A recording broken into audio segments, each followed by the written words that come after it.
This is the Humanist Report with Mike Figueredo. The Humanist Report podcast is funded by viewers like you through Patreon and PayPal. To support the show, visit patreon.com/Humanist Report or become a member at humanistreport.com. Now, enjoy the show. Welcome to the Humanist Report podcast. My name is Mike Figueredo, and this is episode 231 of the program. Today is Friday, February 28th, and before we get started, I want to take some time to thank all of our newest Patreon, PayPal, and YouTube members, all of which signed up for the very first time to support us this week or increased their monthly pledge. And that includes Adam Wright, Agent XYZ, Alice Brozwecki Taylor, Amber Shoemate, Ava Darkness, Barb Hunting, Ben Burrito, Christopher Idarola, Courtney T, Daphne Brule, David Hinault, Deli Espresso, Derek V, Elizabeth Quiroga, Frank Cardenas, George Irwin, Hakon Klepe Norman, Incredible Math, Joel Smith, Kyle Lusel, Laura McPhail, Liberty for All, Marcus Froderberg, Mark Hine, Matt Wilson, N Doghouse, Plant Matter, Paulo Sousa, Quincy Ruffin, Richard Stark, Sergei Shavenko, Shireen Wadner, Sue Ann Zimmerman, Sue Crayer, Svetlana Vovkovinska,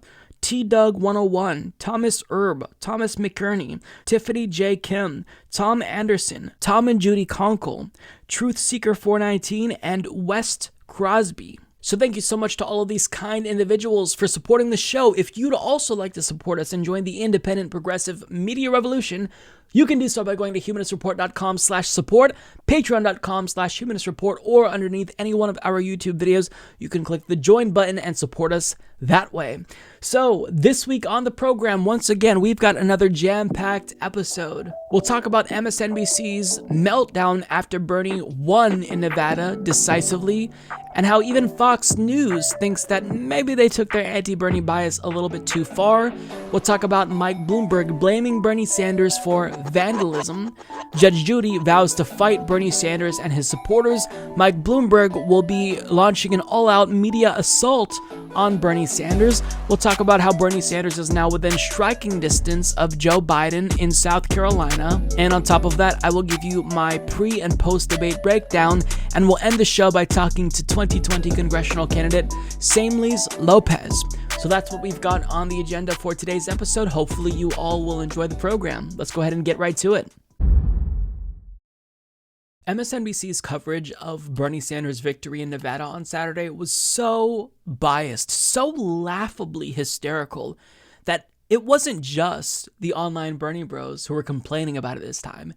Everyone saw through it. Even if you don't like Bernie Sanders, even if you hate him, you couldn't not see just how much contempt MSNBC's pundits had for Bernie Sanders. Because even Brian Fallon, who worked with Hillary Clinton in 2016, he was literally her national press secretary, commented about just how bad it was. So for example, he tweeted out, MSNBC sure has a lot of commentators who hate Sanders.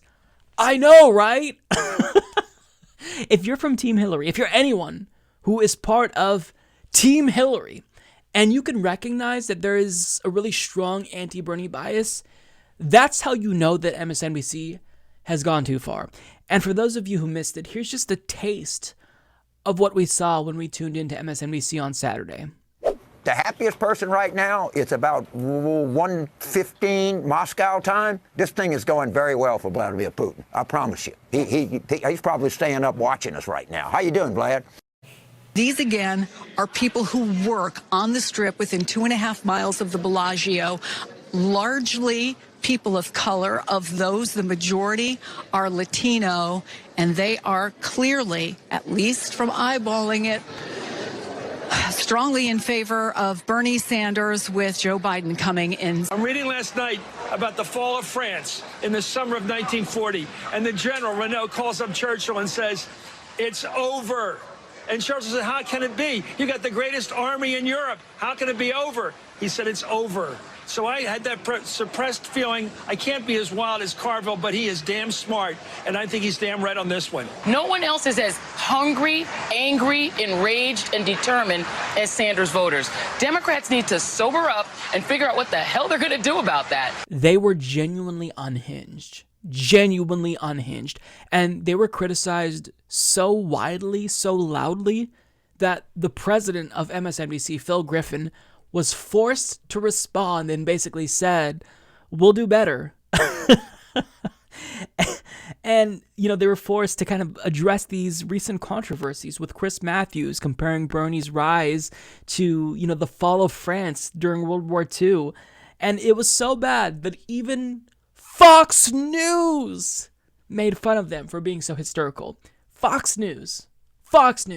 Listen, when your coverage becomes so biased that Fox News can make fun of you and be correct, it's time to really look in the mirror and try to figure out what you want your news network to be going forward. But nonetheless, look at what even Fox News said about MSNBC's bias against Bernie Sanders. James Carville, as only James Carville can say it. Well, some in the media are wasting no time blasting Bernie Sanders as the Democratic Socialist reinforces his front-runner status. Here to react, media reporter for The Hill, Joe Concha. Joe, you watch this stuff for a living. What's your take on it so far? Oh, boy. Yesterday was like my Super Bowl as far as some of the reactions there. Chris Matthews, he's the most senior personality at MSNBC, actually compared Bernie Sanders winning to the rise of the Third Reich. In other words, the Jewish presidential candidate whose family was wiped out in the Holocaust, he's comparing to the Nazis taking Paris in 1940. Let me go through a couple, actually. Nicole Wallace used to be a Republican, or I guess still is on some level, was the communications director for Bush, right? She says, Bernie hasn't been vetted by either the press or the other candidates. If only someone gave her a show for an hour on national TV 5 times a week. She also says the press does not have as much power as they had when I was young. Boy, that's true. The Hill back in 2016, Jason, we did a compilation of 59 newspapers and who they were endorsing right before that election. 57 for Hillary Clinton, 2 for Donald Trump. What did that get Hillary Clinton? A concession speech and a set of steak knives.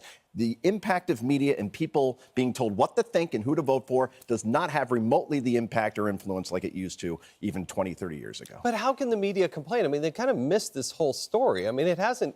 Bernie Sanders is leading strongly. Yeah. And you have some others that are not even close. And they act shocked when he wins, right? Again, it's like 2016. How did Trump take Michigan, Wisconsin, Pennsylvania, and Ohio? I don't know. If you left New York and Washington once in a while and got to the grassroots and see what people are thinking, that would be telling. But here, look, this is a hilarious scenario that we have shaping up. If Bernie Sanders captures a nomination, many in media, as we're seeing, are petrified or downright loathe the Bernie Sanders candidacy because they think he's going to lose. Then on the other side, you have Donald Trump. And they don't like him either. And the press is very good at picking a side. Who are they going to pick here? And more importantly, they go after Sanders, his supporters. Just like Donald Trump in 2016, the deplorables. Don't go after people's supporters. The worst part about that is they're right. And if you just tune in to like any show on Fox News on Saturday, even Judge Jeanine Pirro, she just reported the fact that Bernie Sanders won.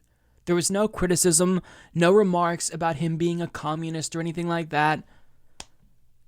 So, look, I'm showing you this clip from Fox News not because I want you to think that they're better than MSNBC. I think MSNBC objectively is better than Fox News, not that the bar is that high.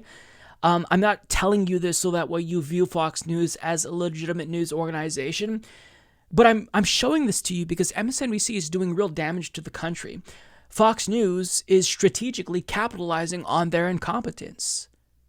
They're not necessarily trying to poach MSNBC's viewers because I think anyone who watches MSNBC regularly isn't going to jump ship for Fox News, but they're just going to get people to stop watching MSNBC.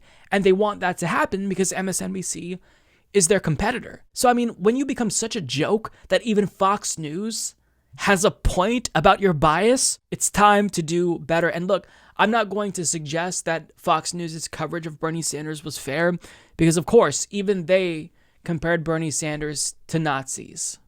He's promised most recently free preschool, free health care, free tuition, and of course legalized pot. Well, if you look at what he's promising, it's the same thing that the Soviets did in Russia, the Germans did in 33, the Cubans did in 59, and even Venezuela today. It's a lie. And so what we're talking about here, Bernie is promising all this free stuff, Steve, but the very people who he's promising to will be the ultimate payer. Yeah. So Fox News is bad too. But here's what I'm trying to say. MSNBC should be nowhere near the level of Fox News. Fox News should never, ever be able to say, look at how bad and laughable and biased MSNBC is, and be correct. Because Fox News is the propaganda arm of the Republican Party. They are literally a fake news outlet. They just lie. They make up facts. So for MSNBC to become as bad as Fox News when it comes to the issue of Bernie Sanders, they've got a choice to make, right? They have got to face the noise. Bernie Sanders is the front runner.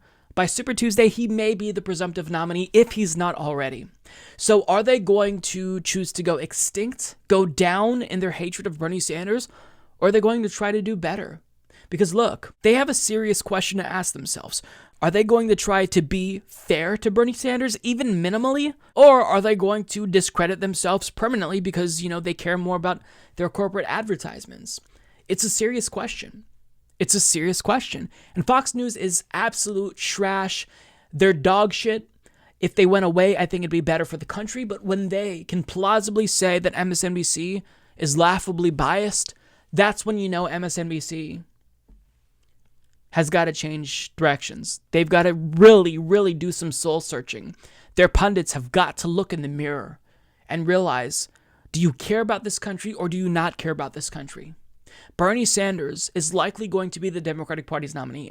So are you going to continue to hurt him? After years of screeching at the top of your lungs about Donald Trump because corporate money is just that important to you? Or are you going to do what's best for the country?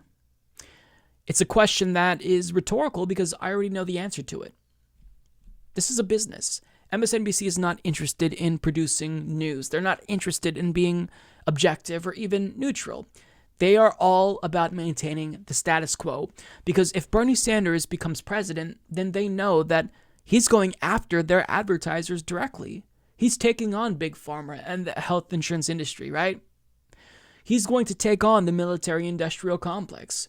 So they're fighting to keep the gravy train flowing, and they don't want to stop. So they're not going to change unless they have no choice but to change. Now, we're already, again, seeing signs that they're starting to crack. But regardless, it shouldn't have got to this point. Like, it shouldn't have come to this. You shouldn't have been so shamed into, doing at least a little bit better to where even Fox News is making fun of you. You should have been able to predict the rise of Bernie Sanders by having enough competent people on your programming, and you should have just at least been fair to him and not lied about his policies. But you couldn't help yourself. All of the people on MSNBC are just craven hacks, and they only care about themselves. So they've got to change, and over the course of the next couple of months, we're really going to see whether or not they do change and they do better. If they want to survive, they're going to have to, but we'll see if they adapt quick enough. That really is the question and something that we should all watch for. So anyone who watches this show, you already know that MSNBC is trash. They're nothing more than the propaganda arm of the DNC and the Democratic Party establishment. But these last couple of weeks have really been something else. It's been truly just unbelievable. They've been somehow worse than usual, and this whole year, throughout the entire 2020 Democratic Party primary, they've been insufferable. But just within the span of these last 2 weeks, you had not one, but two MSNBC hosts, Chuck Todd and Chris Matthews, compare either Bernie Sanders or his supporters to Nazis. You had Dr. Jason Johnson, an MSNBC contributor, defend Mike Bloomberg, an oligarch. And on top of that, he went on a different show and referred to top Bernie Sanders surrogates as misfit black girls. You had an MSNBC reporter covering the Nevada caucus, sighing loudly as she tells you that Bernie Sanders was dominating. Their credibility is tanking currently. And there has been so much criticism of MSNBC over these last 2 weeks because of their horrible coverage that there's been mass calls for some anchors to be fired or resign. And this has literally forced them to respond to this criticism. That's how bad it's gotten, which has led to this headline. MSNBC President Phil Griffin is doing his best to give Bernie his due. After a Sanders surge and a Matthews gaffe, MSNBC prepares to pivot. With Bernie rally coverage, Bernie-friendly guests, and a mandate to seek out more smart, pro-Sanders voices, the cable net confronts a new reality. He's winning, says a source. Now, let me just explain what's happening here. They're not having a genuine change of heart. They're not hearing out our criticism and trying to respond accordingly. This is a business decision. This is a business decision because this is a fight for their survival. If they want to remain relevant for years to come, they have no choice but to pivot, right? Because most of their viewers are Democratic leaning. So if Bernie Sanders becomes the standard bearer for the Democratic Party and they continue to attack him, what happens? Their viewers go away. Like if I just all of a sudden turned and I started attacking Medicare for all, what would happen? People who watch would be outraged. They would stop listening and my show would basically go downhill.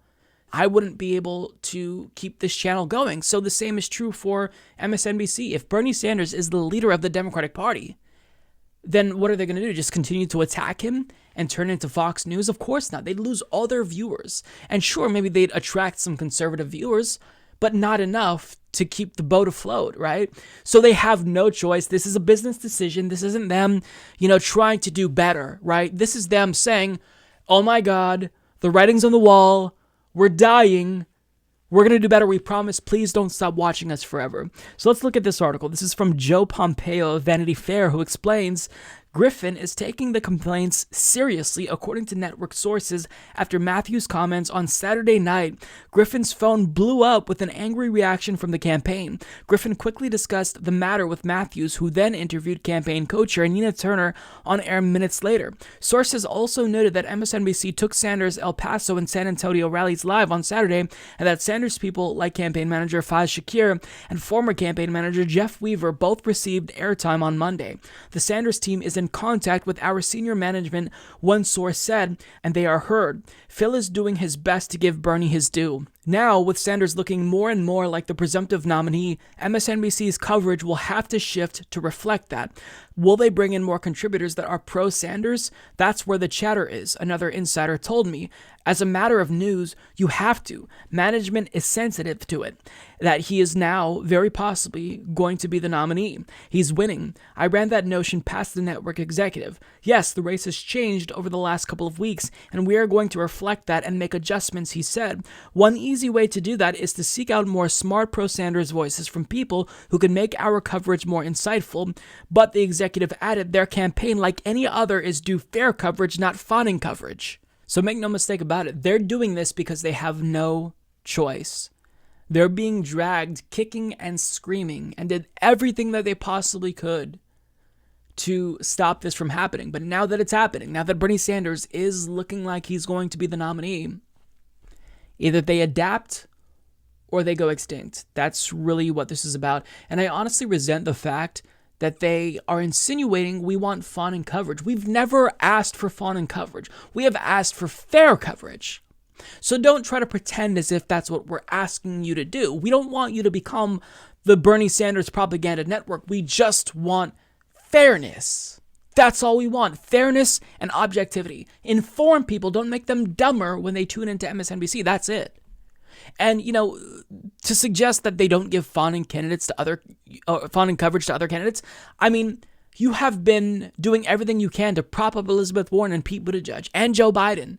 So, I mean, spare me the bullshit. We see right through you. And if you truly want to do better, which they don't, this is a business decision. But I mean, if we're truly trying to improve and if you want less criticism for your coverage, here's the first immediate course of action that you need to take. Stop comparing Bernie Sanders and his supporters to Nazis. Bernie Sanders had members of his family die during the Holocaust, and you have anchors saying his supporters are like digital brown shirts, or that his victory is like when Nazis conquered France. That's not acceptable. That is not acceptable. So start there. Start by not doing that.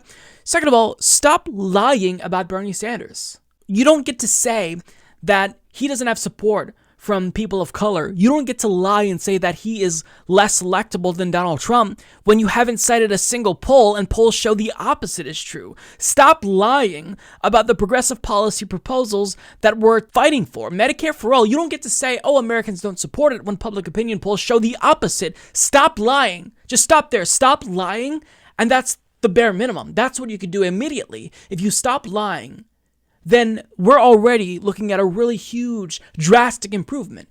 But you can't keep lying. Now, I want to go to a clip from Anand Giridharadas because he really did a good job at explaining why MSNBC's pundits shouldn't be hysterical right now.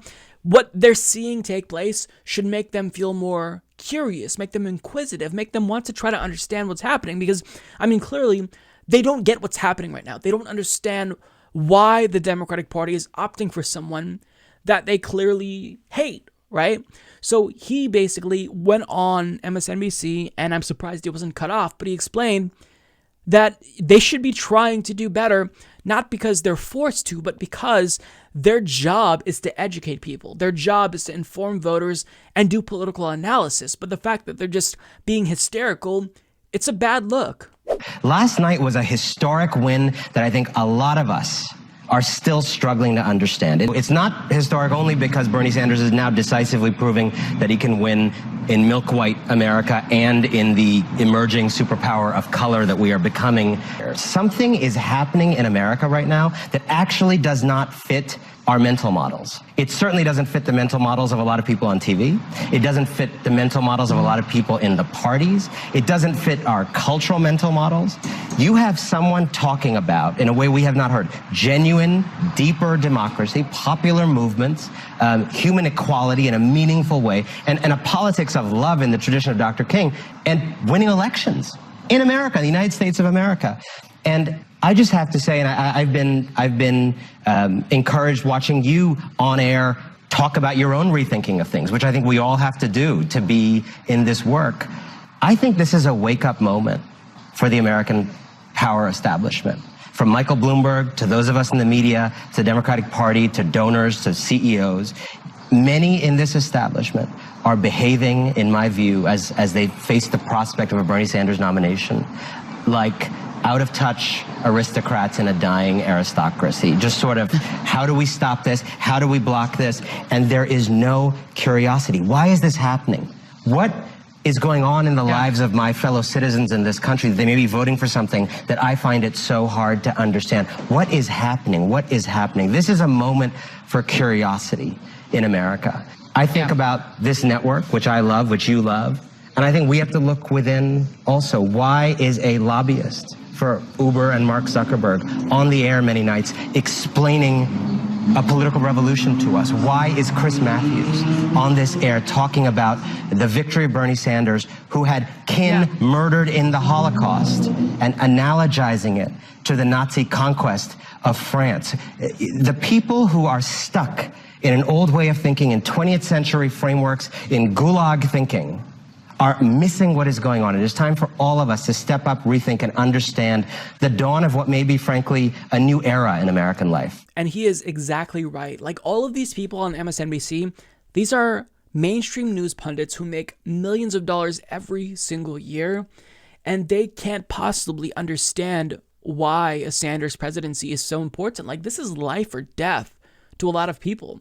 We're counting on Bernie getting elected so we can get health care, so we can actually have a life and not be bogged down by student loan debt forever. This is life or death for a lot of people. So the fact that they don't understand it shows that they have failed at their jobs as journalists. Look, I actually do believe in fairness and objectivity, and I will play Chris Matthews' apology, because when he returned to the air on Monday after that meltdown that he had on Saturday, he actually did have a really, I don't want to say genuine apology, but I'd say a pretty solid apology to Bernie Sanders and his supporters. Take a look. Before getting into tonight's news, I want to say something quite important and personal. As I watched the one-sided results of Saturday's Democratic caucus in Nevada, I reached for an historical analogy and used a bad one. I was wrong to refer to an event from the last days, or actually the first days of World War II. Senator Sanders, I'm sorry for comparing anything from that tragic era in which so many suffered especially the Jewish people, to an electoral result in which you were the well-deserved winner. This is going to be a hard-fought, heated campaign of ideas. In the days and weeks and months ahead, I will strive to do a better job myself of elevating the political discussion. Congratulations, by the way, to you, Senator Sanders, and to your supporters on a tremendous win down in Nevada. Apology accepted. And I say that because, look, we are a movement that is driven by empathy. We are fueled by a deep desire for racial, social, and economic justice. So we don't want to bring anyone down. That's not the goal. And whenever, we hear this talk of Bernie bros harassing people online, you've got to understand, we are fighting for our lives right now. Whenever you lie about Medicare for all, I'm sorry, but the pearl clutching when you get corrected online, it just makes you look bad. So if you're willing to own up to your mistakes, apologize, and more importantly, do better, we will give you credit where it's due. Like in December or early January, I actually did a segment where I said that Chris Matthews was doing a good job because he looked at the results, the polls in Iowa, and he said, look, Bernie Sanders has the best shot currently. It was an objective analysis. That's all we're asking for. Objectivity. That's it. Just be fair to us. You don't have to be the pro-Bernie propaganda network. Just be fair and objective and do good journalism. That's all that we're asking for. But the fact that it's come to this, the fact that they're now scrambling to try to save themselves after they've made a fool of themselves. I mean, Phil Griffin, you should have reined them in last year, when all throughout the year they were predicting that Bernie Sanders couldn't last past August, or that, any time now his campaign is going to collapse. You should have realized that maybe the anti-Bernie bias was becoming a little bit too obvious. And you guys were showing your cards and making it so that way the Sanders supporters couldn't trust you, or even Democratic Party loyalists who don't necessarily support Bernie but would in a general can't trust you because you clearly have an anti-Bernie agenda, which means you have an a working class agenda.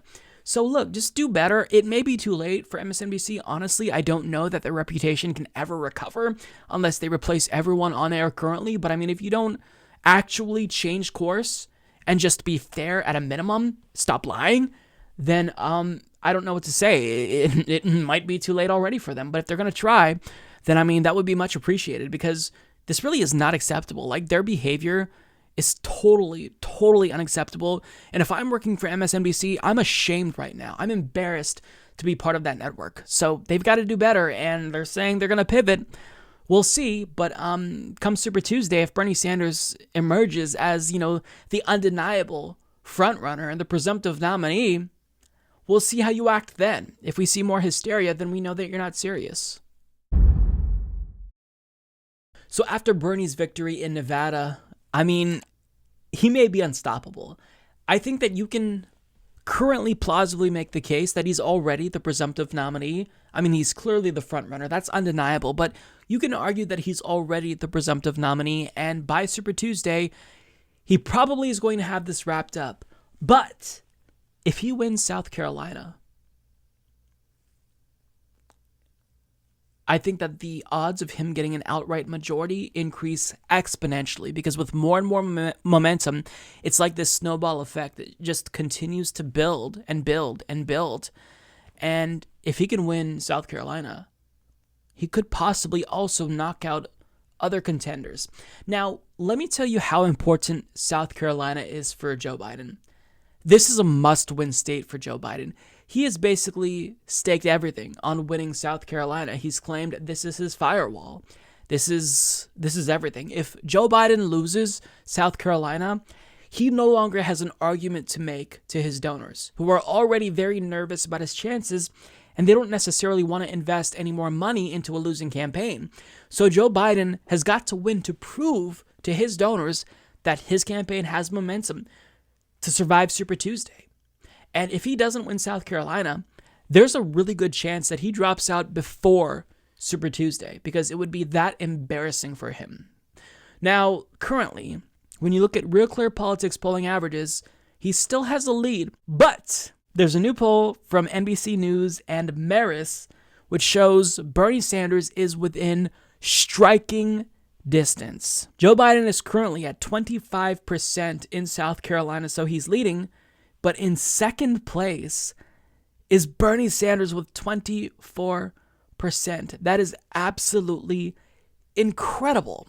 And now you have Tom Steyer with 15% in third place, Pete Buttigieg in fourth place at 9%, Warren in fifth place, 8%, Klobuchar, sixth place with 5%, and Gabbard in seventh place with 3% of the vote.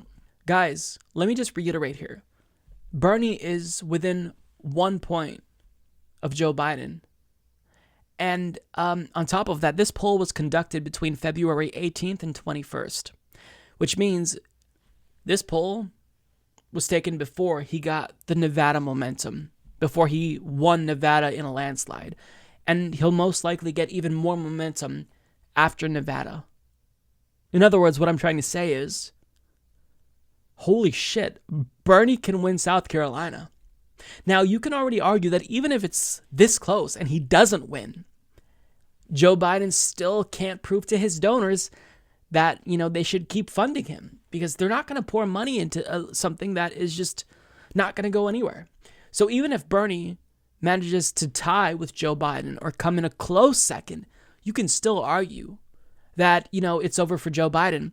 But if Bernie Sanders beats Joe Biden in South Carolina, it's over for Joe Biden. He can't possibly make a case to his donors or voters. Now, I want to look at Real Clear Politics polling averages, because it does show that overall Biden leads with about a 5.1 point advantage. And according to 538, they are projecting a Biden victory by about 4 points. But what I want you to do is acknowledge that we can still win this. We can still win this. So if you are in South Carolina, you've got to go guns blazing, pedal to the metal, knock on twice the amount of doors, make, phone calls if you don't live in South Carolina or are not willing to go down there. If we win this, Bernie Sanders is just unstoppable. Imagine, we saw how loudly the media screamed and was hysterical, at least MSNBC, when he won Nevada by a landslide, even though they were predicting a Bernie victory in Nevada. But if there's an upset in South Carolina, there's no recovering from that for the other candidates. They might not make it to Super Tuesday, even though Super Tuesday is just a couple of days after South Carolina. South Carolina votes on Saturday, and then Super Tuesday is on Tuesday. So there's a lot riding on this. This is not a state that is must win for Bernie Sanders by any stretch of the imagination, but we want to win this because we want momentum. We want a majority of delegates. So that way, going into the convention in July, when we're in Milwaukee, we don't have to worry about them stealing it from Bernie Sanders. If he can win an outright majority on that first round, we lock it up. That's it. Now, 538 projects that he has a 46% chance of actually securing a majority. So with Nevada and all that momentum, we increased our odds of actually getting a majority. But if we can win South Carolina, then on Super Tuesday, it could be a clean sweep. I don't know. And on Super Tuesday, another thing to look at is Bernie may beat Elizabeth Warren in her home state of Massachusetts. If that happens, that would be a political embarrassment that will last for years to come. It's going to haunt Elizabeth Warren throughout her career. So Bernie Sanders, if he can win South Carolina, I don't even know what to say. It will be great. Now, as I tell you this, I want to really stress, we can never ever become too confident. We can't underestimate our opponents, because they've already admitted they're willing to get dirty. They're willing to try to steal the nomination away from Bernie Sanders. There are some DNC members that want to change the rules so that way, even if Bernie gets a majority, they can steal it from him in that first round. These are all things that become less likely as time goes on and as he becomes more unstoppable. But still, we have to do everything in our power to win as big as we possibly can and overperform, because we're going up against very strong, powerful, well-funded forces. We are fighting an oligarch. We're fighting other candidates who have super PACs, who are bankrolling their campaigns with dark money, including Elizabeth Warren. So we can't afford to underestimate our opponents. We have to pretend as if we're down in the polls. We have to pretend as if, we always are the underdogs, regardless if we're polling ahead in states. And don't ever get too confident or cocky. We have to pretend as if, we're losing. With that being said, though, I do feel good, and let's just win South Carolina, because if we do that, we're looking at a political earthquake, an upset that will be in the history books for sure. Listen, folks, I've been around long enough to remember that back in 2016, when Hillary Clinton was always the front runner, when everyone thought that she'd be the presumptive nominee, that any and all criticisms of her from Bernie Sanders supporters was almost universally condemned by the Democratic Party establishment, because the logic was, look, if this person is going to ultimately go up against the Republican, then why would you criticize them and ultimately weaken them? Why do that? So I remember that argument back in 2016, but are they applying that same logic to the 2020 Democratic Party primary now that Bernie Sanders is the clear frontrunner and will likely emerge as the presumptive nominee after Super Tuesday? No, because nobody's talking about this. This is from Brian Schwartz of CNBC, who tweets, Mike Bloomberg's campaign is preparing a media onslaught against Bernie Sanders. Opposition research, more digital ads, op-eds, and surrogate TV appearances are all in the works to attack the Democratic frontrunner. So where's all the Democrats who were so worried about weakening the eventual nominee that they harshly and sharply condemned any and all criticisms of Hillary Clinton? Where are those people now? I don't see them speaking out on mainstream media. I don't hear anyone from the Democratic Party speaking out and calling on everyone to unify behind Bernie Sanders. It's almost like unity was a scam to get us to shut the fuck up and not question the party apparatus and establishment and their favored candidates. But now that Bernie Sanders is on the cusp of becoming the presumptive nominee, we hear nothing about unity. If this were any other candidate, if Joe Biden were in Bernie Sanders' position currently, the calls for Bernie to drop out, calls for everyone to unify behind Joe Biden would be so loud that you couldn't really hear anything else. But because it's Bernie Sanders, unity isn't that important. Because it's Bernie Sanders, all of a sudden people on mainstream media are contemplating whether or not a Trump victory would be better for the left, Democrats more specifically, than Bernie winning. All this talk of unity, vote blue no matter who, it never applied to them. It was always meant to censor and silence, ultimately, the left. Now, when it comes to Mike Bloomberg here, I don't understand how he's going to be able to fund op-eds. Are we going to get anyone who's writing a pro-Bloomberg, anti-Bernie opinion to actually disclose that they were paid off by Mike Bloomberg?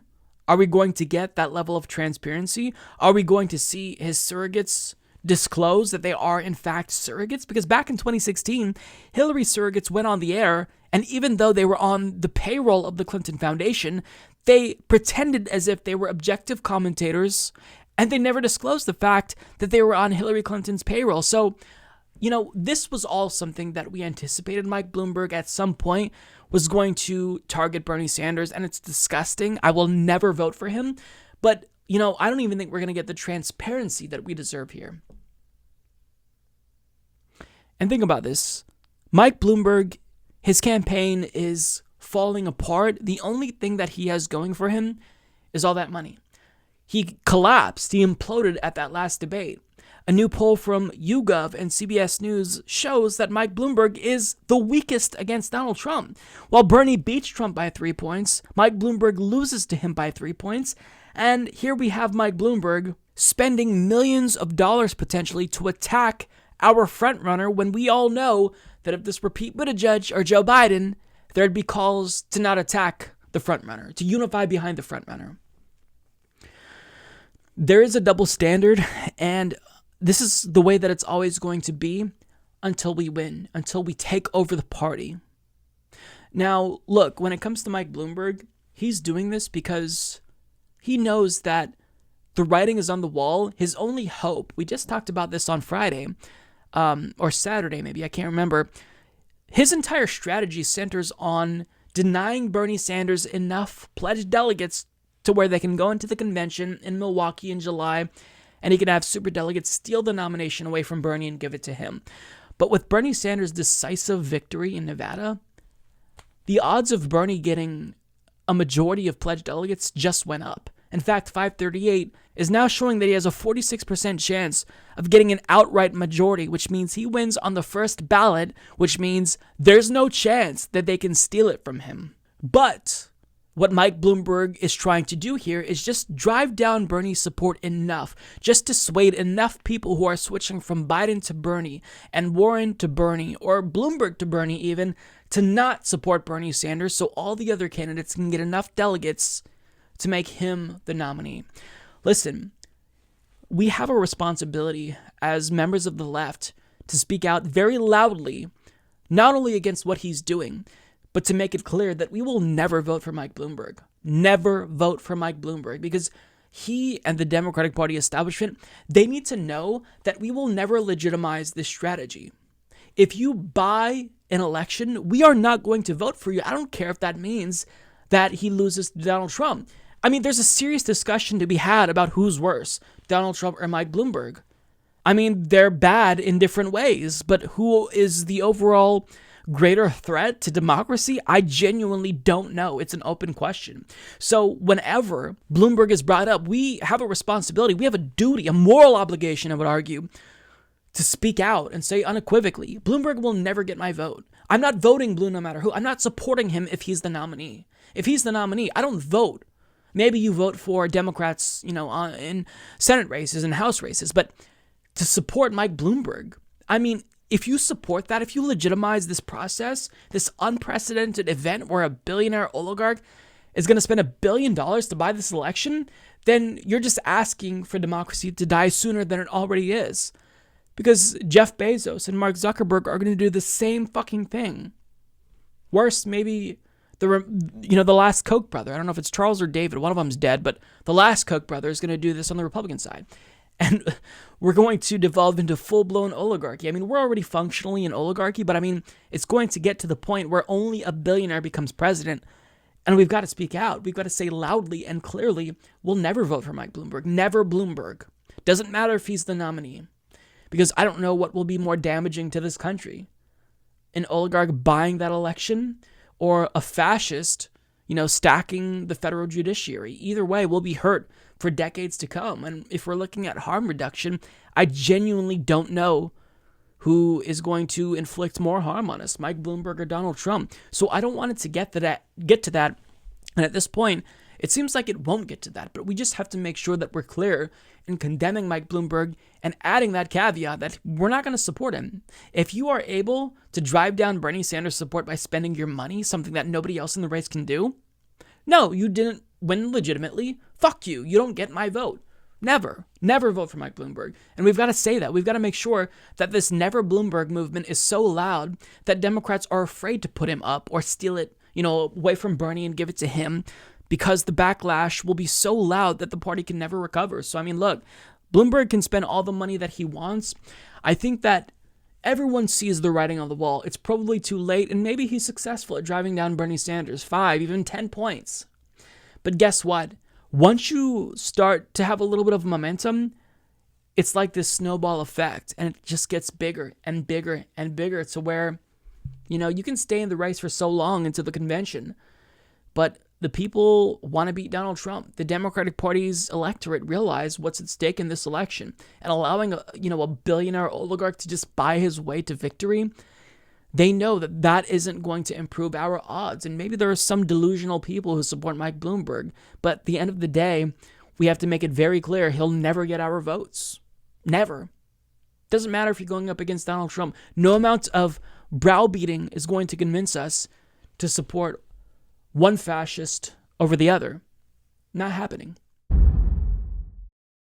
So Mike Bloomberg's campaign is alleging that there have been multiple acts of vandalism at his campaign offices across the country. Now, the reason why I put the word vandalism in quotations is because some of what he describes as so-called vandalism isn't actually even vandalism. And second of all, I really stress that word alleged, because even though we have really no reason, at least based on the evidence that we've seen, to doubt that these have in fact happened. And, it's not just something that his campaign did to make it seem as if he's a more sympathetic figure. But I mean, Mike Bloomberg is an incredibly manufactured candidate. Everything about him is fake. He's bought his endorsements. He's funding AstroTurf. So if we're putting on our tinfoil hats for a moment, would it really be that surprising if his campaign staff vandalize their own offices just so that way they can maybe gain some political points from it? I mean, is it unlikely? Yes. Is it completely out of the question? No, not necessarily, especially given the way that he's responded, because he's using this as an opportunity to attack Bernie Sanders. Now, let me remind you, he's been running ads alleging that Bernie Sanders supporters are harassing people online. So he's trying to construct this Bernie bro narrative to suggest that people who support Bernie Sanders are uniquely violent and uniquely mean, right? So once you kind of establish that narrative, well, doesn't it make sense that maybe a Bernie Sanders supporter did this? And he's calling on Bernie Sanders basically to condemn all of these acts of violence against his campaign headquarters, or acts of vandalism, and there's no evidence that a Bernie Sanders supporter did this. But before we even get to that aspect of the story, let's look at these acts of vandalism here, because it kind of tells us more about Mike Bloomberg than it does the vandals. For example, you have the words racist, sexist, GOP oligarch spray painted on the windows of this building. You have a broken window at one campaign office. You have racist oligarch, fuck Bloomberg spray painted on this building. You have corporate pig spray painted on the window of this building, as you can see here. And then you have a sign that says "Eat the Rich" taped to the windows of this building in Flint, Michigan. And you also have a spray painted sign with the words oligarch leaning against this building.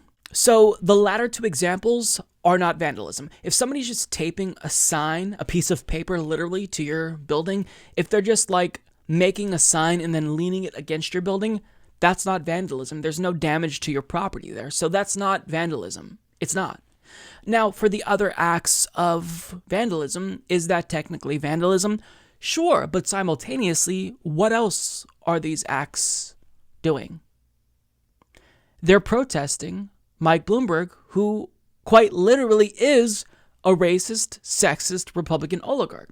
You may not like these forms of protest, but they are signs of protest nonetheless. The public reacts very strongly to someone who they perceive to be damaging them. So whenever there is a racist in the neighborhood or a Nazi, the same thing happens. For example, this man in Iowa had Confederate flags and swastikas in his yard, and guess what happened? His property got vandalized. Somebody wrote Nazi scum in his yard. Are we supposed to cry over that victim as well? You may not like the type of protest that this is. People may think that vandalism is always going to be universally bad, but there's some truth here. I am not saying that we should vandalize the property of Mike Bloomberg. I don't condone that, of course, but this is people speaking out against an oligarch who's trying to buy this election. And by showing us all of this, by showing the strong response to people who are against your racism and your sexism, this is kind of embarrassing. Like, if I were Mike Bloomberg, I wouldn't put this up. I wouldn't have shared this, but they're trying to make this into an issue, and it's embarrassing. And the worst part is that they freaked out over that sign that was taped to the building that says "Eat the Rich" in Flint, Michigan. Guess who Mike Bloomberg donated to? Governor Rick Snyder, the individual responsible for poisoning Flint, Michigan's residents. So let's just put this into perspective and how ironic this whole situation is. Mike Bloomberg is crying victim because somebody dared to tape a sign to one of his buildings in Flint, Michigan, after he helped victimize the people of Flint, Michigan by getting that scoundrel, that corrupt pig, Rick Snyder, elected.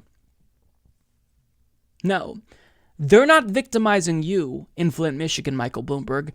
You victimized them. You helped elect the individual who poisoned an entire city of people. So forgive me for not feeling too much pity for you, even though this sign hurt your feelings a lot, but I think that Robert Reich put it best. Cost of repairing Flint's water pipes, $55 million. Cost of Mike Bloomberg's ad spending, $505.8 million. America deserves better than an oligarch wasting his fortune trying to buy the presidency. Yeah. So instead of running for president, you could have just used your money to make a difference. But instead, you're in the city of Flint, residents of which you helped to victimize by electing their corrupt governor who poisoned them. And now you're crying victim because somebody taped a sign that said, "Eat the rich to your building." Unreal. And on top of that, he is, with zero evidence, claiming that Bernie Sanders supporters are responsible, and he's calling on Bernie Sanders to condemn this, literally. So as Christina Cabrera of Talking Points Memo reports, Bloomberg campaign manager Kevin Sheekey admitted in a statement that, quote, "While we do not know who is directly responsible, Sanders and his campaign have repeatedly invoked this language and the word oligarch to describe the billionaire. Senator Sanders' refusal to denounce these illegal acts is a sign of his inability to lead, and his willingness to condone and promote Trump-like rhetoric has no place in our politics," Sheekey said. So they have no idea who did this. We have no idea who did this. For all we know, it could have been Mike Bloomberg's own team trying to make him look bad, look like the victim. But nonetheless, regardless, he's blaming Bernie Sanders for this. Okay, so if you're going to blame Bernie Sanders for this, and you're literally going to call on Bernie Sanders to condemn something that he had nothing to do with, are you going to condemn the individual who threw a rock through Bernie Sanders' campaign headquarters in Seattle? Are you going to condemn that, Michael Bloomberg? Because this isn't something that is unique to your campaign.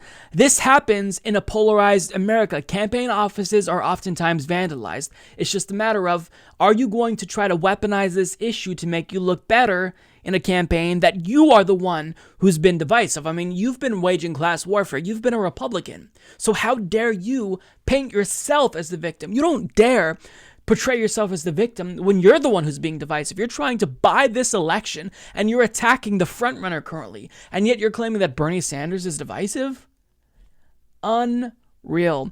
So listen, every single person needs to say loudly and clearly that if Mike Bloomberg is the nominee, they will not vote for him. They will sit out this election because we cannot allow this authoritarian Republican oligarch to play this dirty and then go on to win the presidency. I think he'd get his ass beat by Donald Trump in general, but he needs to know that everything that he's doing is not going to pay off. We're not going to allow him to buy his way into the White House. And if he is successful at doing that, we're not going to show up to support him. I don't care about this vote blue no matter who. Like, if you are that evil, then the difference between Bloomberg and Trump, I mean, I honestly don't really know the difference. Maybe Donald Trump appoints Supreme Court justices and federal judges that are more extreme than Bloomberg, possibly, but the impact that this has on democracy for years to come may be worse than whatever Donald Trump can do in 4 years, because after a Bloomberg successful run, then we're going to see, Jeff fucking Bezos and then a Mark Zuckerberg run. Unacceptable. So either way, it's a lose-lose situation. And regardless, if Mike Bloomberg were to win or Trump were to get reelected, our country is going to be badly hurt for decades to come. So people need to really make it very clear that they are not going to support Mike Bloomberg. In fact, I think we have this moral responsibility to speak out and say, we're not going to vote for you no matter what. I don't care if you're going up against Donald Trump. You could put Mike Bloomberg up against Satan. We're not voting for you. You will never get our votes because we do not condone you buying this democracy, buying this election, especially with how dirty he's willing to play. It's disgusting. So, I mean, he can cry the victim all he wants, but just realize that as people speak out and condemn him, they're telling the truth. You may not like the vandalism, the so-called vandalism, but these people are correct, and they're speaking out against you. Maybe you should listen to the peasants for once, Mike Bloomberg, rather than just talking at them smugly like the oligarch elitist prick that you are. So for whatever reason, Judge Judy is Mike Bloomberg's most prominent supporter and surrogate. And, I say that not necessarily because he hasn't received other endorsements. Sure, he's gotten congressional endorsements. He's gotten endorsed from mayors in cities across the country. But she's the only authentic supporter of Mike Bloomberg who hasn't been bought off, as far as I know. Like, the individuals who are running for Congress, the mayors around the country who support him and endorsed him, they were all bought off. Like, he has contributed to them. He helped their political careers, so they're just paying him back for that, effectively. But Judge Judy actually believes in Mike Bloomberg's message, whatever that is. So she really is his most prominent surrogate. The problem with that is she's not the best surrogate. She doesn't do a good job at explaining to voters why Mike Bloomberg is good for them. But what you can see here when she talks about Mike Bloomberg is that he's going to be really good for people like her, who are very, very wealthy. And we've talked about this before. Like, her defense of Mike Bloomberg, it's borderline incoherent. And on television, she comes across as this confident, if not arrogant, really articulate, eloquent person. But when she's trying to explain why we should vote for Bloomberg, it's incoherent. She has nothing but platitudes. And when she was talking to a local Fox affiliate, she tried to defend Mike Bloomberg. She didn't do a great job, but she also took shots at Bernie Sanders and his supporters. And this is honestly like almost cringeworthy because she's so out of touch. Millions of people watch you on TV every day as a judge, and they trust your judgment. Why is this the first time that you've actually endorsed a presidential candidate? Because it was urgent. Because I really believe that America's in trouble. Everybody's angry, polarized, and it will continue to be polarized unless you have a president who has no agenda other than to do the right thing for the people that he represents. Mike Bloomberg is not an ideologue. He's a doer. He sees a problem. He understands that if you have good education and a solid education as a youngster, and as you grow, you'll have the tools to make it. Listen, Mike and I are the product of an American dream. Mike grew up middle-class kid, put himself through school. I grew up middle-class kid. I wasn't as smart as he was. I couldn't get into great schools, but I got into okay schools. I was born in Brooklyn, so I have Brooklyn street smarts.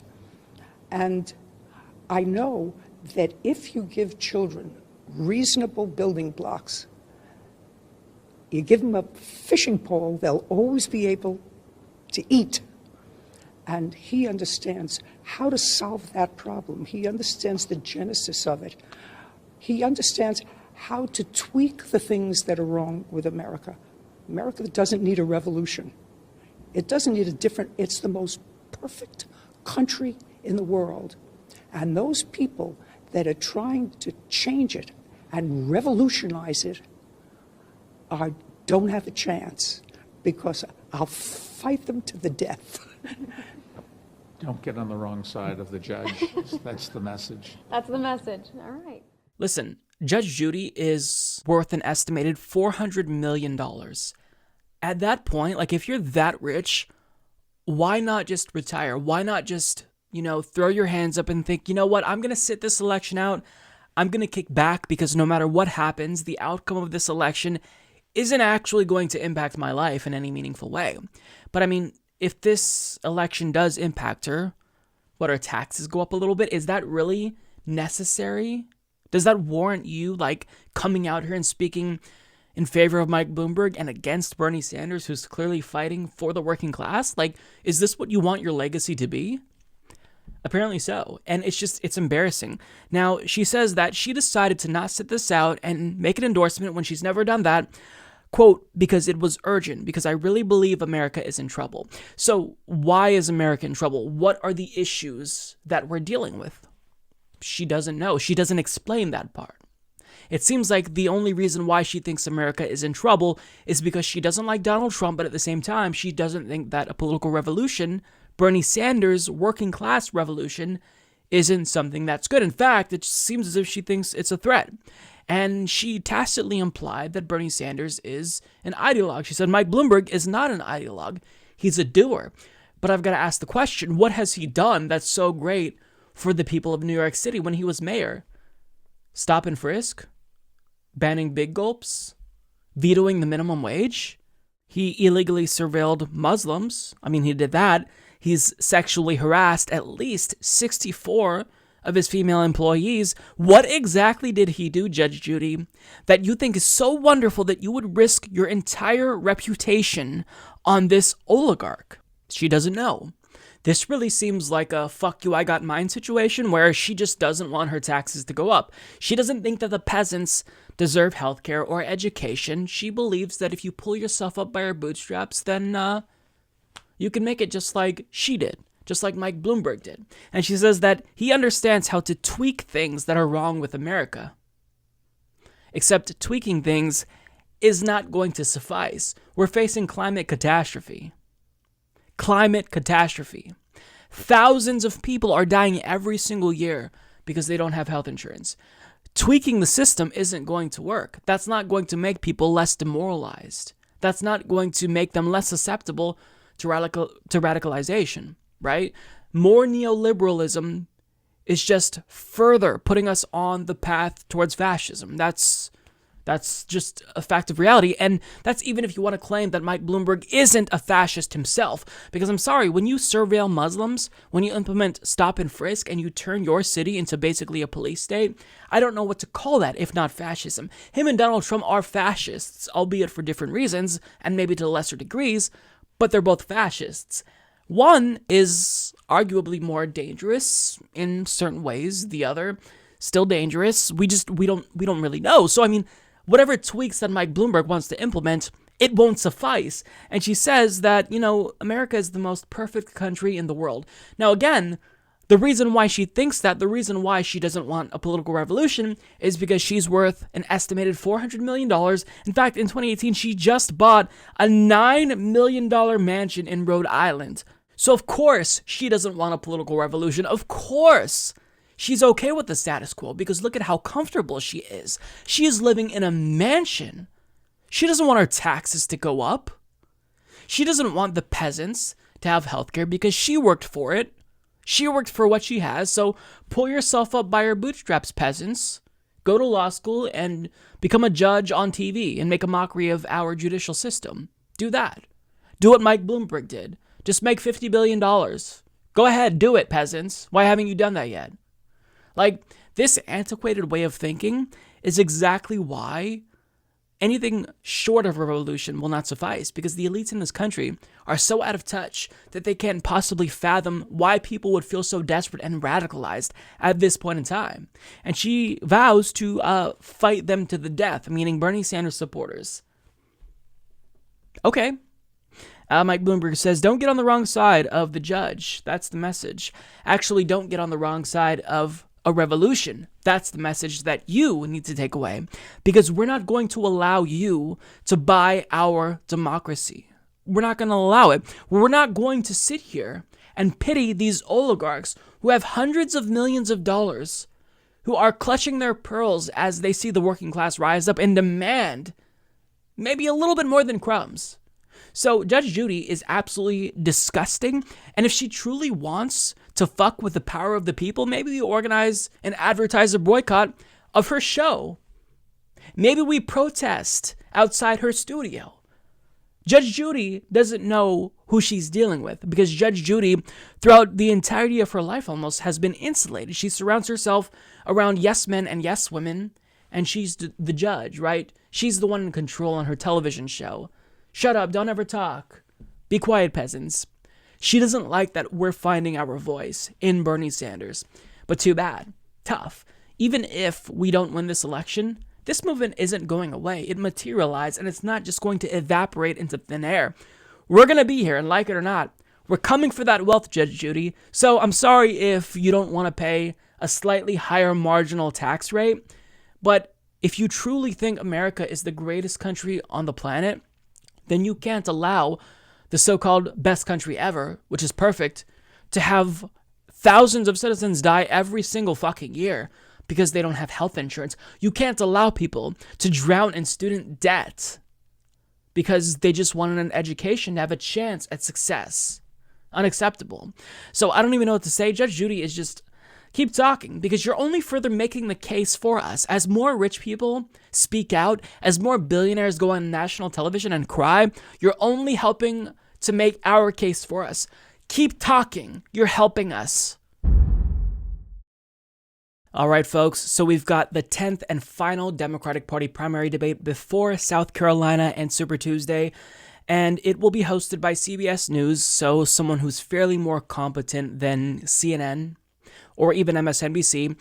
But I will say this, if you are a Bernie Sanders supporter, this debate is going to be challenging for us, because every single person on that stage knows that they no longer have anything to lose. If you're Elizabeth Warren, Pete Buttigieg, Amy Klobuchar, then you're hanging on for dear life, and you've got to throw everything against the wall. And right now, I think a lot of candidates realize, if not all candidates, realize that this is a race between Bernie Sanders and everyone else. So it's going to get ugly. We're going to see some really harsh attacks against Bernie Sanders by Elizabeth Warren. We're going to see Mike Bloomberg and possibly Joe Biden team up against Bernie Sanders. And Bernie's got to come prepared. He's got to be able to deflect. Now, with that being said, I'm not willing to say that any one debate alone can fundamentally alter the course or trajectory of the Democratic Party primary, because even if, theoretically speaking, Bernie went in and had a horrible night, he performed as bad as Bloomberg, is it really going to matter at this point? The momentum that he has after winning Nevada, it may not matter at all. However, I don't want to, take any chances. We've got to make sure that Bernie Sanders is able to not only deflect but counterpunch, because this is going to be a moment where voters are watching and they're going to see or question who's the best to take on a Donald Trump. And looking at these performances, if they see someone like Bernie Sanders who's able to allow these attacks just, roll off of his shoulders and it doesn't hurt him, this is really going to prove that he is strong and has strength. So, the individuals who qualified for this debate include Joe Biden, Bernie Sanders, Elizabeth Warren, Pete Buttigieg, Amy Klobuchar, Mike Bloomberg, and now Tom Steyer has in fact qualified. Now, look, here's the thing about Tom Steyer. I don't like this idea that someone was able to buy their way onto the debate stage. Now we have 2 billionaires who bought their way onto the debate stage. But, strategically speaking, maybe it's not such a bad thing that Tom Steyer is here. Because if Tom Steyer happens to have a good performance, then that bump, like whatever he gains, will be directly Joe Biden's loss. So if he comes out on top of this debate, hypothetically speaking, and he takes away 2 to 3 percentage points away from Joe Biden in South Carolina, then that could clear the path for Bernie Sanders' victory. And polls show Bernie's 1 point behind Joe Biden. So he's hanging on for dear life. He's got to win. This is a must-win state for Joe Biden. So if Tom Steyer's presence there, hurts Joe Biden in any way, he's helping Bernie Sanders. So in a way, it's a good thing that Tom Steyer is there. However, I don't think he's going to be kind to Bernie Sanders. I think he's probably going to be attacking Bernie Sanders as well.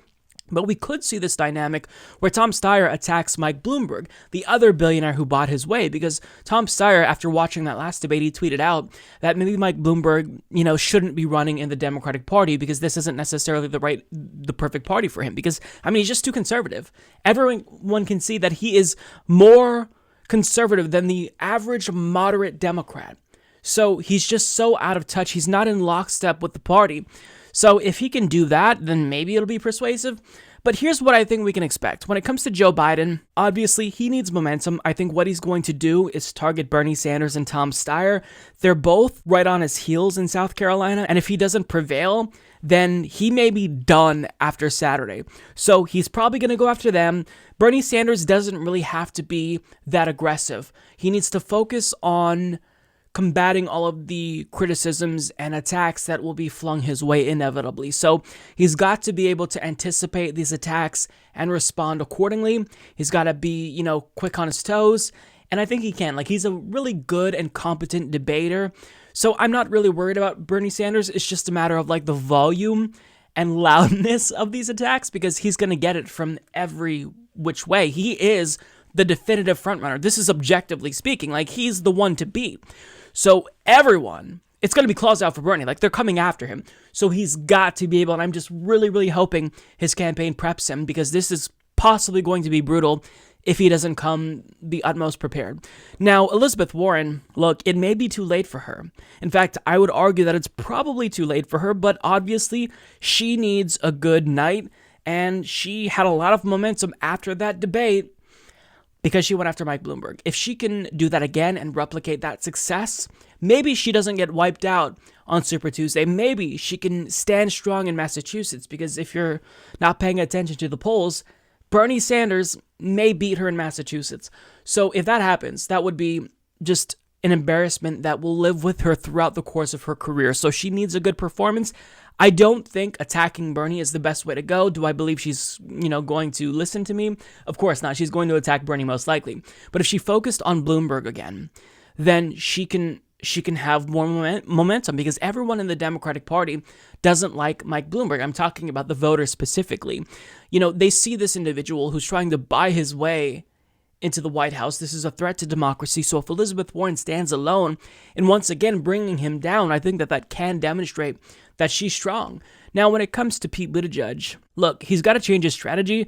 The attacks on Bernie Sanders aren't working. It's making him less likable. He's coming across as bitter. He needs to just focus on policy. Stop being so aggressive. Focus on policy rather than saying what we can't have, what Bernie Sanders is doing is bad in your view. You have to put forward an agenda, because whenever Bernie Sanders speaks at these debates, he describes his vision for America, and Pete Buttigieg at every single debate just, talks negatively about the other candidates and says what we can't do, why Bernie Sanders' vision is bad. But he never presents his own alternative vision, and it's because he doesn't have a vision. He's an opportunist. He's an empty slate. You can fill it in with whatever, he thinks is going to help him get elected. If he thinks that becoming a Republican is the best way to the White House, then we'll see him run as a Republican in 2024. This guy he's just an opportunist. He stands for nothing. So, he's got to change up the strategy. Will he do that? No. So if I'm Pete Buttigieg, I'm just trying to not come across as a smug asshole. And, I'm trying to be less divisive, because I think the writing's on the wall. He's got to see it. He's not doing well. He's not doing well at all. So just try to present yourself as more likable if you want a future in politics on a national level. When it comes to Amy Klobuchar, I think that her best course of action here is to focus on Pete. And, if he's gone, if she can get him to drop out and she could just hang in there a little bit longer, she can possibly absorb some of his voters. But I really don't think anything she does at this point is going to make a difference. I mean, once Pete goes, she's probably going to not be in this much longer as well. Okay, when it comes to Mike Bloomberg, he cannot have a repeat of last week. He cannot have that bad of a performance. Otherwise, even if he's spending all this money, it may not make a difference, because if you keep making a fool of yourself on national TV, I mean, people are going to see that you aren't the best to take on Donald Trump. If you can't handle these Democrats on a debate stage, then how are you going to take on Donald Trump? So he has been reportedly prepping for this debate all week. I expect him to be incredibly negative against Bernie Sanders, but if I'm Mike Bloomberg, strategically, it actually makes more sense to go after Joe Biden, because what you want to do is consolidate that moderate lane. So if all of these moderates keep attacking Bernie Sanders, but they're not coalescing behind one moderate and they're just taking each other out also, then I mean, you're helping Bernie Sanders at the end of the day. So Mike Bloomberg, I don't necessarily know what to expect here. I think that, the pressure's on and he knows this, so maybe that can make him even more nervous. Whatever the case may be, he can't have as bad as a performance as he did last time. And, the other candidates have all got to once again team up on him, because it's unacceptable for him to be buying democracy. And just putting that aside, putting aside the principle here, he's just a bad candidate. He represents nothing. He vetoed a minimum wage. He banned big gulps. He had stop and frisk. He made it so that way you can't feed the homeless in New York City. This is a bad person. This is an oligarch. So every single person should do what they can to knock him out if they truly want to win, because he doesn't have delegates. Now, he's probably going to get a lot on Super Tuesday, but if they do enough to stop his momentum, then maybe someone like Joe Biden or Pete Buttigieg can hang in there. But I mean, we'll just have to wait and see. So you can look forward to my post-debate breakdown the morning after the debate. But I just really, really hope that Bernie Sanders comes prepared and knows what to expect. He's walking into a lion's den. And I said this about the debate before Iowa, but now more so than ever, he's close to locking it up. If he wins South Carolina, then going into Super Tuesday, he may be unstoppable if he's not already unstoppable. So every single person on that stage knows Bernie's the one to beat, and he has got to come prepared and acknowledge that they're going to do everything in their power to stop his momentum, and that includes his friends like Elizabeth Warren. So he's got to be able to absorb these blows and counterpunch, and I think he can do that. He's competent enough to do that. It's just a matter of, whatever damage is possibly caused, will it be enough to stop him? And overall, I don't necessarily think that that's something we should be concerned with. I think he's still going to do well on Super Tuesday, possibly win in South Carolina, but it's just a matter of, let's not have a disaster of a debate. And if we can avoid a disaster, then I think we're cruising right along. We're doing okay. So yeah, I'll leave that there. We'll just have to watch and see. All right, folks, let's talk about the debate, if you could even call it a debate. What was that? What was that? That was a disaster, and I'm not being hyperbolic when I say this. That may have been one of the worst debates, if not the worst debates I've ever seen, and that comes after the debate last week, where it was probably the most exciting debate that I've ever seen. Now, I've got some good news and some bad news. The bad news, obviously, is that the debate was horrific. I hated every aspect about it. But the good news is that if you're a Bernie Sanders supporter, nothing about this debate is going to fundamentally alter the course of the 2020 Democratic Party primary. Like, we entered this debate on a very clear trajectory with Bernie Sanders dominating on Super Tuesday, possibly winning in South Carolina. And that's not going to change, because if you watch this debate and you're just like a casual observer, you don't really follow too closely what's going on, there's nothing that you learned from this debate about the candidates. Nothing that you could take away from that debate will make you more informed or knowledgeable when you pull the lever for one of these candidates. It was just a complete mess. The moderation, first of all, was absolutely terrible. It was non-existent for a good portion of the debate. The candidates, namely Pete Buttigieg, would not stop talking over each other, so you didn't even really know what was going on, and the moderators allowed it to happen. You have an audience full of wealthy elites, and we'll get to that, booing Bernie Sanders, very clearly cheering Mike Bloomberg. So, in other words, did he buy the audience? Like, what's going on? On top of that, you have Bloomberg ads airing during the debate. It was atrocious. There was no substance. I don't even know who to declare the winner. I think there were some pretty clear losers, but that debate was just a wash. You could have not had it happen, and we'd still be in the same place. I mean, what do you even say about that? So I've got a lot to say about this debate, but first, let's talk numbers. When it comes to overall talk time, Bernie Sanders clocked in the most time at 15 minutes, 28 seconds. Mike Bloomberg came in second with 13 minutes, 33 seconds. Amy Klobuchar came in third with 13 minutes, 26 seconds. Elizabeth Warren came in fourth with 12 minutes, 53 seconds. Joe Biden came in fifth with 12 minutes, 33 seconds.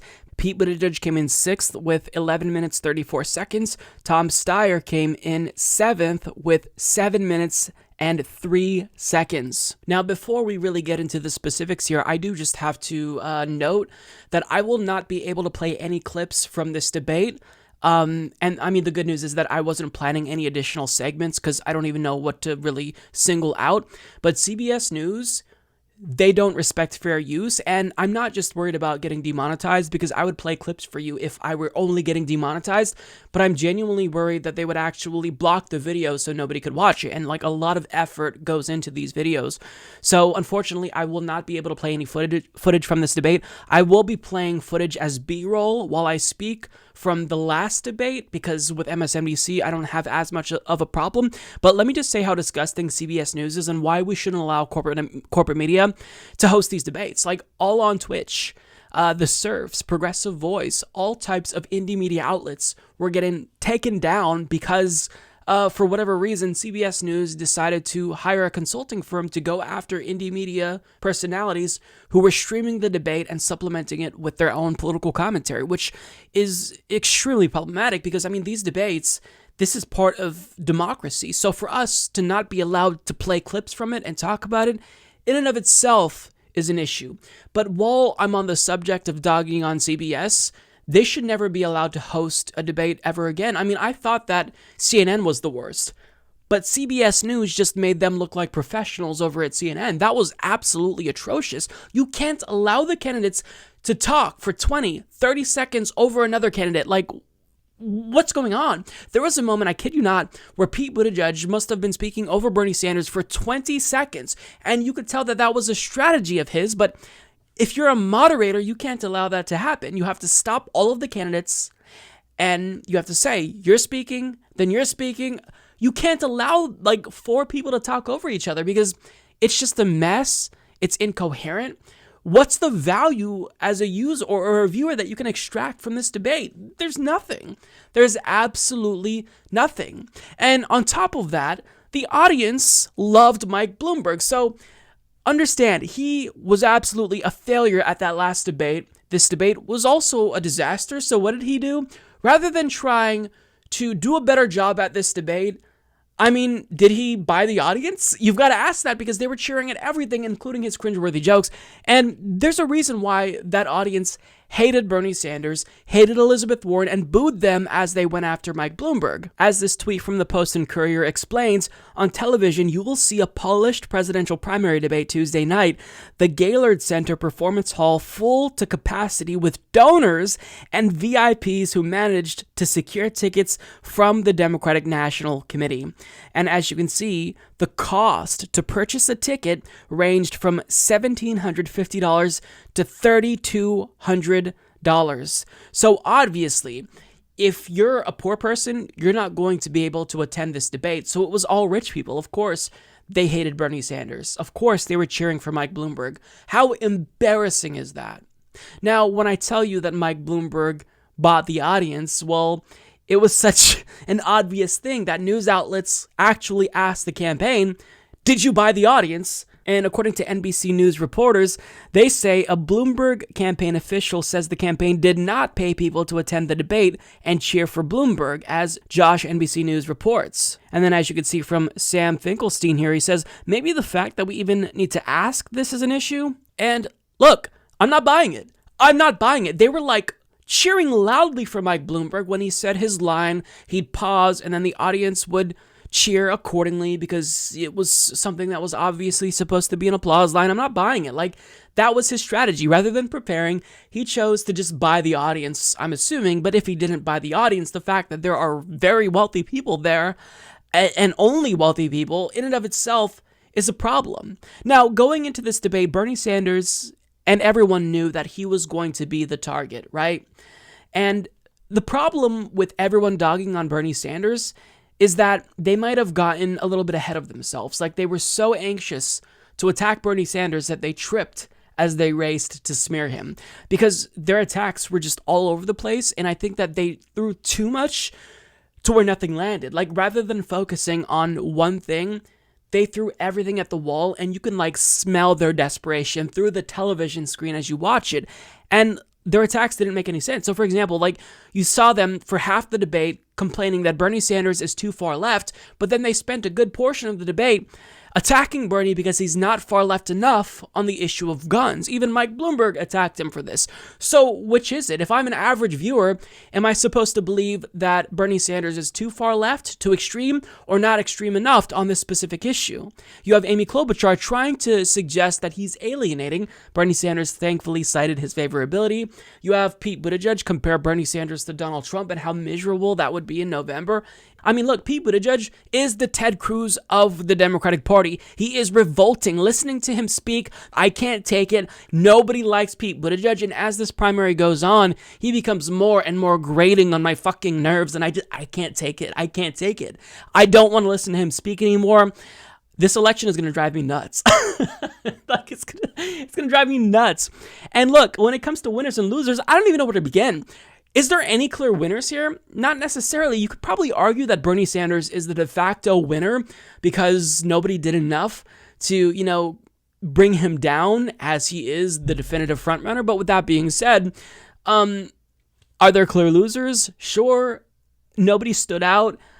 This was a clusterfuck of epic proportions, and I really feel miserable after watching it. Like, I went into this debate just feeling really anxious and nervous because I was afraid that everyone would attack Bernie Sanders, but I leave thinking, wow, that debate was a train wreck. The very last portion of the debate, you had the moderator or one of the moderators wrap it up and say, well, that's it. And then she was interrupted, and then they cut to commercial because they said, no, we have one more thing coming back. And all they did when they came back was they said, okay, that's it, bye. So they literally made us wait until after the commercial just to say, bye, everyone. It's so shameless. What a shameless cash grab that was. I mean, CBS, they are absolutely terrible. But before I, just spend however long complaining, let me go ahead and get to my winners and losers.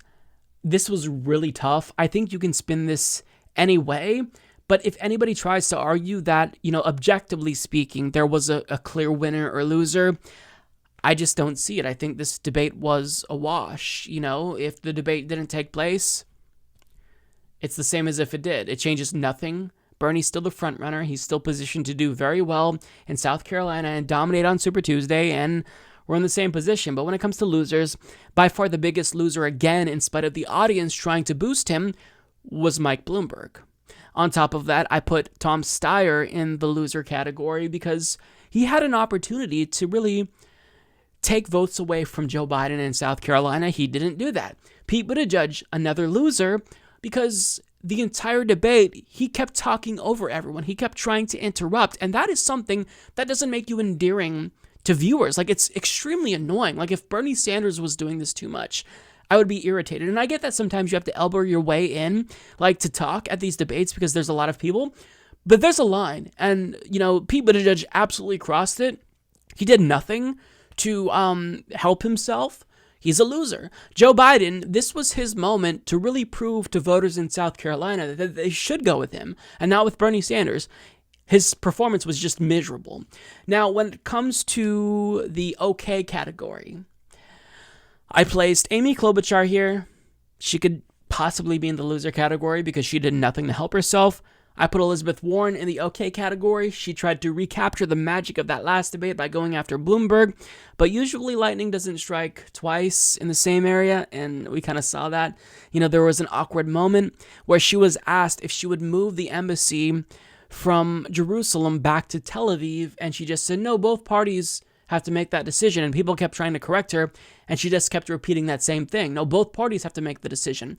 But this isn't about what Israel and Palestine wants. We're talking about our decision to move our embassy, so it was just awkward.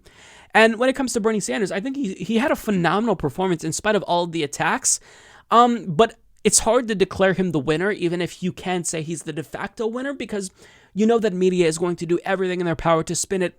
If you've tuned in to CNN, MSNBC, non-stop, wall-to-wall anti-Bernie Sanders coverage. It's just a fucking shit show. You have CNN bringing on Michael Bloomberg's surrogates attacking Bernie Sanders. It's just, I don't know what to say. So obviously now, I have no winners. I don't think that anyone is truly a winner, but I do have one more entity, if you will, that I will add to the loser category. And that's CBS and the moderators. I mean, that was really embarrassing. I, as a viewer, should not have to worry about moderation. It should just be so good that we don't have to think about it. You should be in control of the candidates so that way they're not talking over each other all throughout the debate. But if you have 3 people talking at once, longer than 10 seconds, something is seriously wrong with moderation. This debate is going off the rails, and it's your duty as moderators to steer it back in the right direction so maybe we can extract some substance out of this debate. But we got none of that. And this was really just demoralizing to watch if you are, I'm assuming, a viewer and you're still trying to decide who to vote for. I don't know at this point who's still undecided. But if you watch this debate, you're not going to be helped with making your decision. Now, I don't have too much when it comes to the specifics here with regard to this debate, but some things stood out to me. So Tom Steyer, for a second time, claimed that he supports reparations, and I give him credit for that. But at the same time, He says he supports reparations, but he invested in private prisons, which Joe Biden surprisingly called out. You have Mike Bloomberg talk about Israel-Palestine and describe illegal settlements as quote-unquote new communities. Just embarrassing. You have Joe Biden complaining nonstop about not getting enough time to speak. It really was irritating, but not as irritating as Mayor Pete interrupting everybody. You have Mike Bloomberg literally invoking 9/11 to make political points, and he did this on numerous occasions. And you have Mike Bloomberg claim that Bernie Sanders isn't electable because he can't win over moderate Republicans. Now, Bernie was correct to cite the polling data that shows he does beat Trump. He should have specifically, really emphasized that Mike Bloomberg loses to Donald Trump, according to a poll.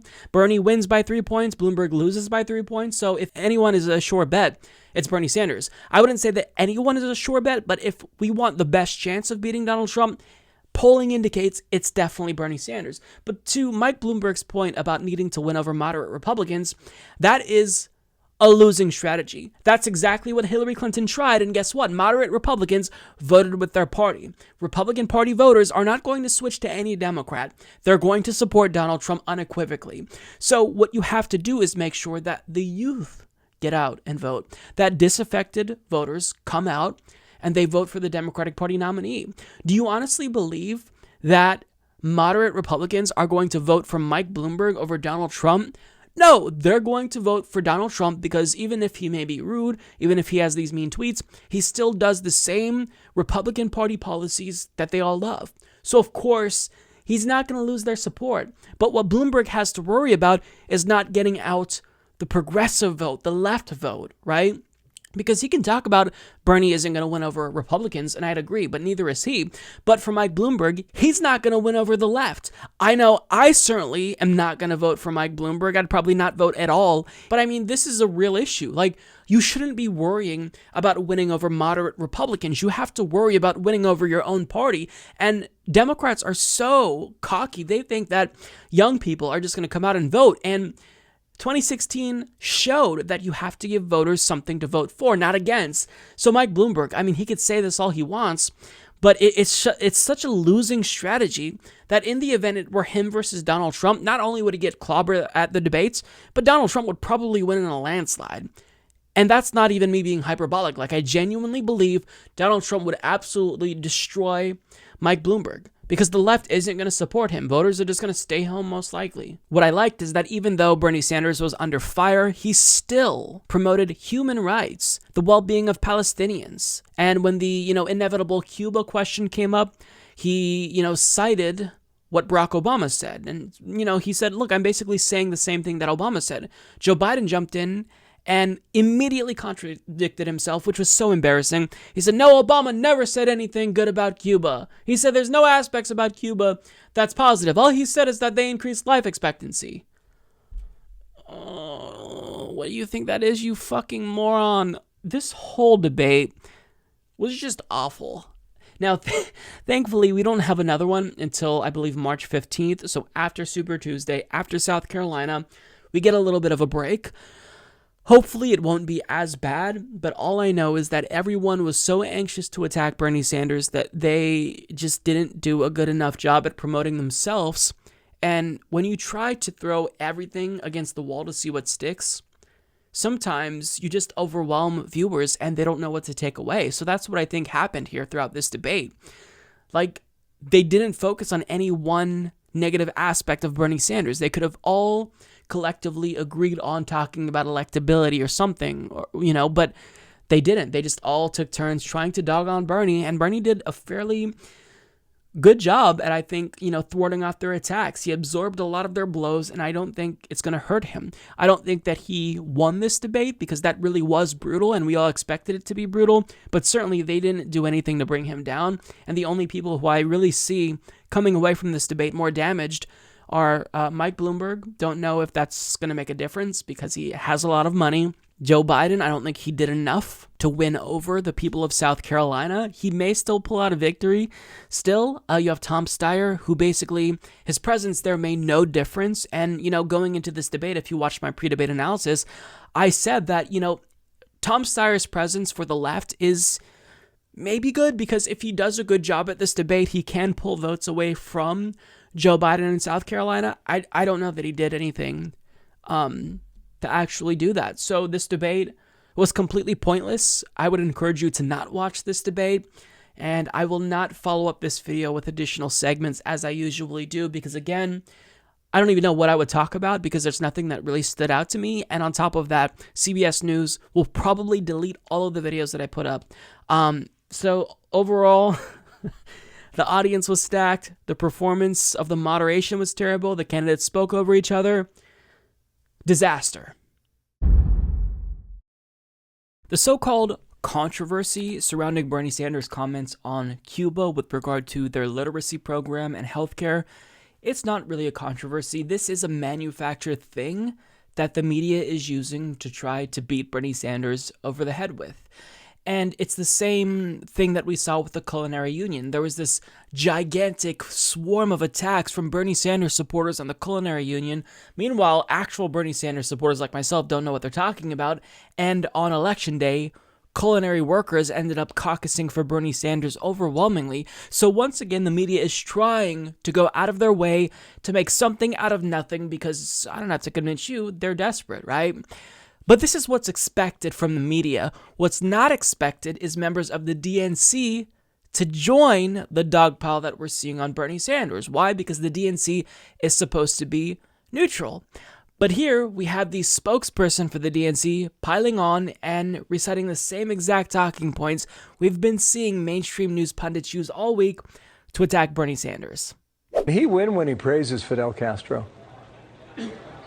Well, I'll let Bernie Sanders speak for his comments, but we are very clear in the Democratic Party that we speak out against brutal dictatorships like those of Castro, and we support the people of Cuba fleeing Cuba under that dictatorship. And we have been very clear as a party when it comes to that. I encourage all of these candidates, whether it be Bernie Sanders or anyone on that debate stage tonight, to go to Florida, talk to people in Florida, listen to their stories, listen to what they went through. And I think any candidate would benefit from that. And that is what is part of this primary. You need to go and appeal to a broad coalition of people, and I think that that will be relayed on Super Tuesday. Listen, I'm going to let Senator Sanders speak for himself, but what I do know is that he's bad, and maybe you shouldn't vote for him, and maybe you should vote for anyone but Bernie Sanders, particularly Bloomberg, since he donated $300,000 to us.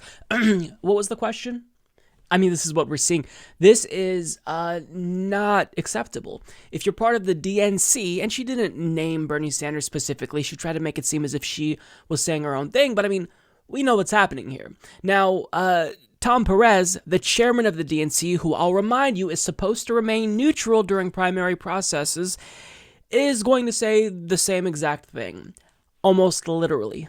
Well, listen, Chuck, I will let Senator Sanders and any candidate who speaks up on an issue speak for themselves on those particular issues. What I'll say about this is the Democratic Party has been very clear in its opposition to authoritarian leaders. This is very personal for me, Chuck. My family came to this country from the Dominican Republic. They had to flee a brutal dictator. They got kicked out, quite frankly. And I can't look at, and nor can Dominicans look at the Trujillo regime and see anything but an authoritarian leader and an authoritarian era where human rights were not on the table. And Cubans and Venezuelans and people who fled Marcos from the Philippines and elsewhere see it the same way. And I think what's really important from this is to make sure that all the candidates travel, whether it's Florida, to talk to Venezuelan Americans or Dominicans or Cubans and listen to those stories, because those stories are very similar to my own story. What is abundantly clear are two things, though. The Democratic Party has been very clear in standing up to authoritarian regimes, and this president hasn't. Why he continues to send love letters to North Korea is beyond me. Why he continues to be Putin's poodle is beyond me. We're less safe because of that. Now, of course, you had to throw in some McCarthyist hysteria. He's used that Putin's poodle line before, and whenever he says that, it makes me die a little bit inside each time, because it is genuinely cringeworthy, because he's trying to be like funny or witty and more personable, but it's just, it's not endearing. Like, you have to stop. And I don't know if you caught this, but when I watched this, the one thing that stood out to me is that how, it must have been a coincidence, but they seem to be saying the same exact things, using the same exact talking points, literally. I will let Senator Sanders and any candidate who speaks up on an issue speak for themselves. I'll let Bernie Sanders speak for his comments. The Democratic Party has been very clear. We are very clear in the Democratic Party. I mean, did you both rehearse this in front of a mirror? Did you send out a memo to everyone in the DNC? We see what you're doing here. I know that you think you're being clever by saying, well, look, Bernie Sanders speaks for himself. But, as a party, this institution, we speak out unequivocally against authoritarianism. Is that so? Then why was the last president selling weapons to Saudi Arabia? Barack Obama, if I'm remembering correctly, was a Democrat, correct? Now, we'll put that aside and get back to Barack Obama, but just think about the argument that they're making. It's idiotic. They're literally saying, we will not allow for nuance. You don't get to, say anything positive about the Cuban regime.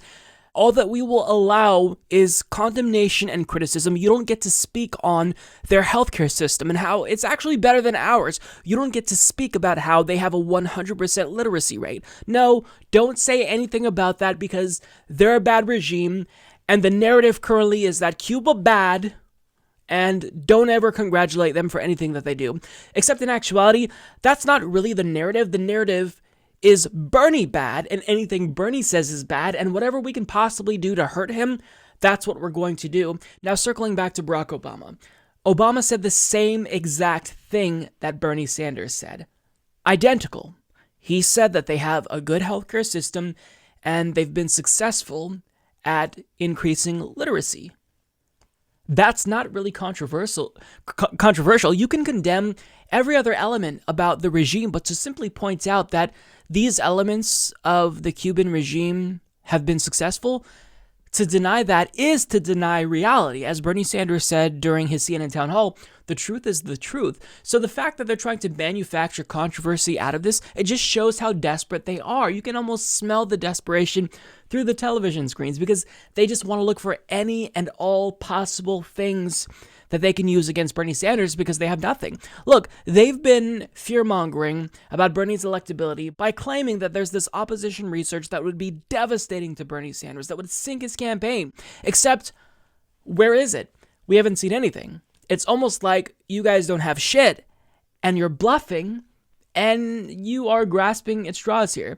Now, the website Now This compiled comments from both Bernie Sanders and Barack Obama, and it shows how they said the exact same thing. And I think that, look, if you're going to condemn Obama and say that he was also wrong here, then that's fine, but really what we're seeing is a double standard. Take a look. That's a huge achievement. They should be congratulated. They did not condemn what they did. And we condemn that.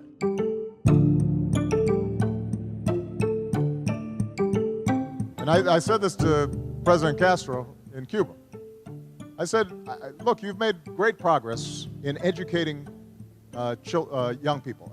Every child in Cuba gets a basic education. That's a huge improvement from where it was. Medical care. The life expectancy of Cubans is equivalent to the United States, despite it being a very poor country, because they have access to health care. That's a huge achievement. They should be congratulated. We're very opposed to the authoritarian nature of Cuba. But it's unfair to simply say everything is bad. When Fidel Castro came into office, you know what he did? He had a massive literacy program. Is that a bad thing? Even though Fidel Castro did it? There's a lot of dissidents imprisoned in Cuba. That's right, and we condemn that.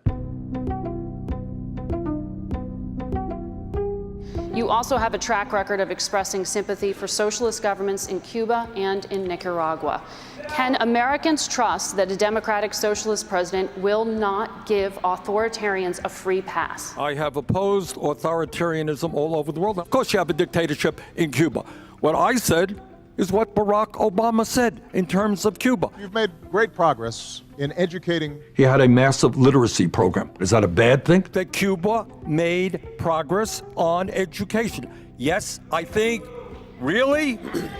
Really? Yes, literacy because there's programs no comparing are bad. those two What Barack Obama said is they made great progress on education and health care. They have access to health care. That's a huge achievement. They should be congratulated. Barack Obama was abroad. He was in a town meeting. He did not in any way suggest that there was anything positive about the Cuban government. And I said this to President Castro in Cuba. I said, look, you've made great progress in educating young people. He acknowledged that they did increase life expectancy. They have access to health care. That's a huge achievement.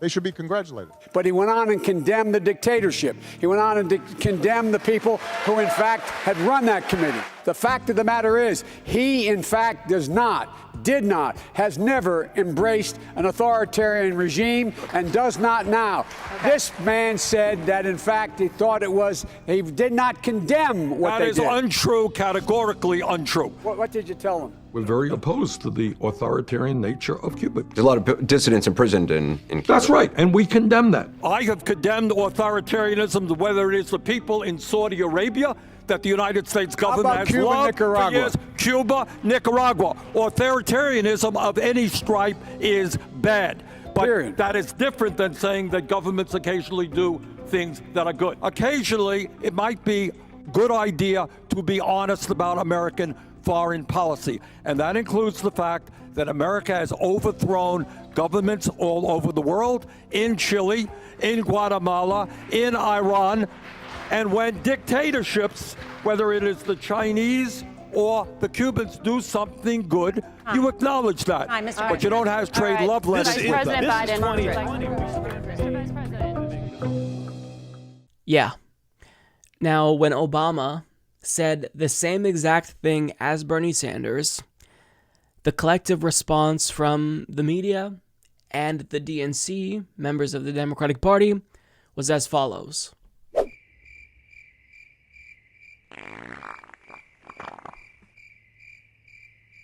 That's right. It's because this isn't about Cuba.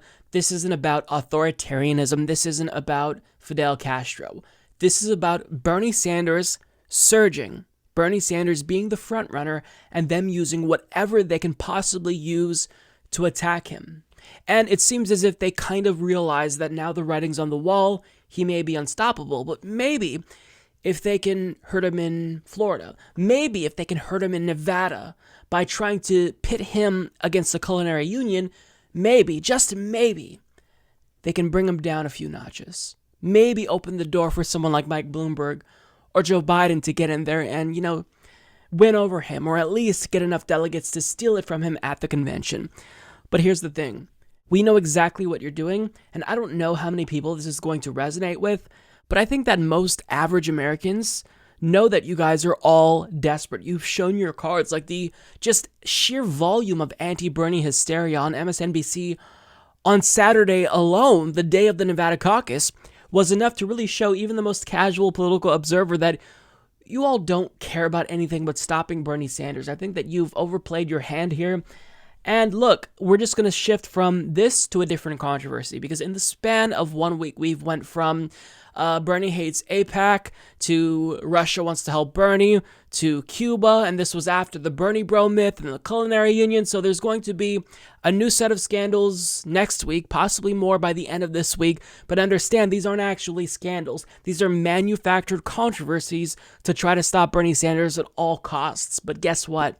Maybe too late for you guys. Seems like you're just going to have to accept that Bernie is likely going to be the Democratic Party's nominee, and maybe you should unite behind him and definitely vote blue no matter who this November.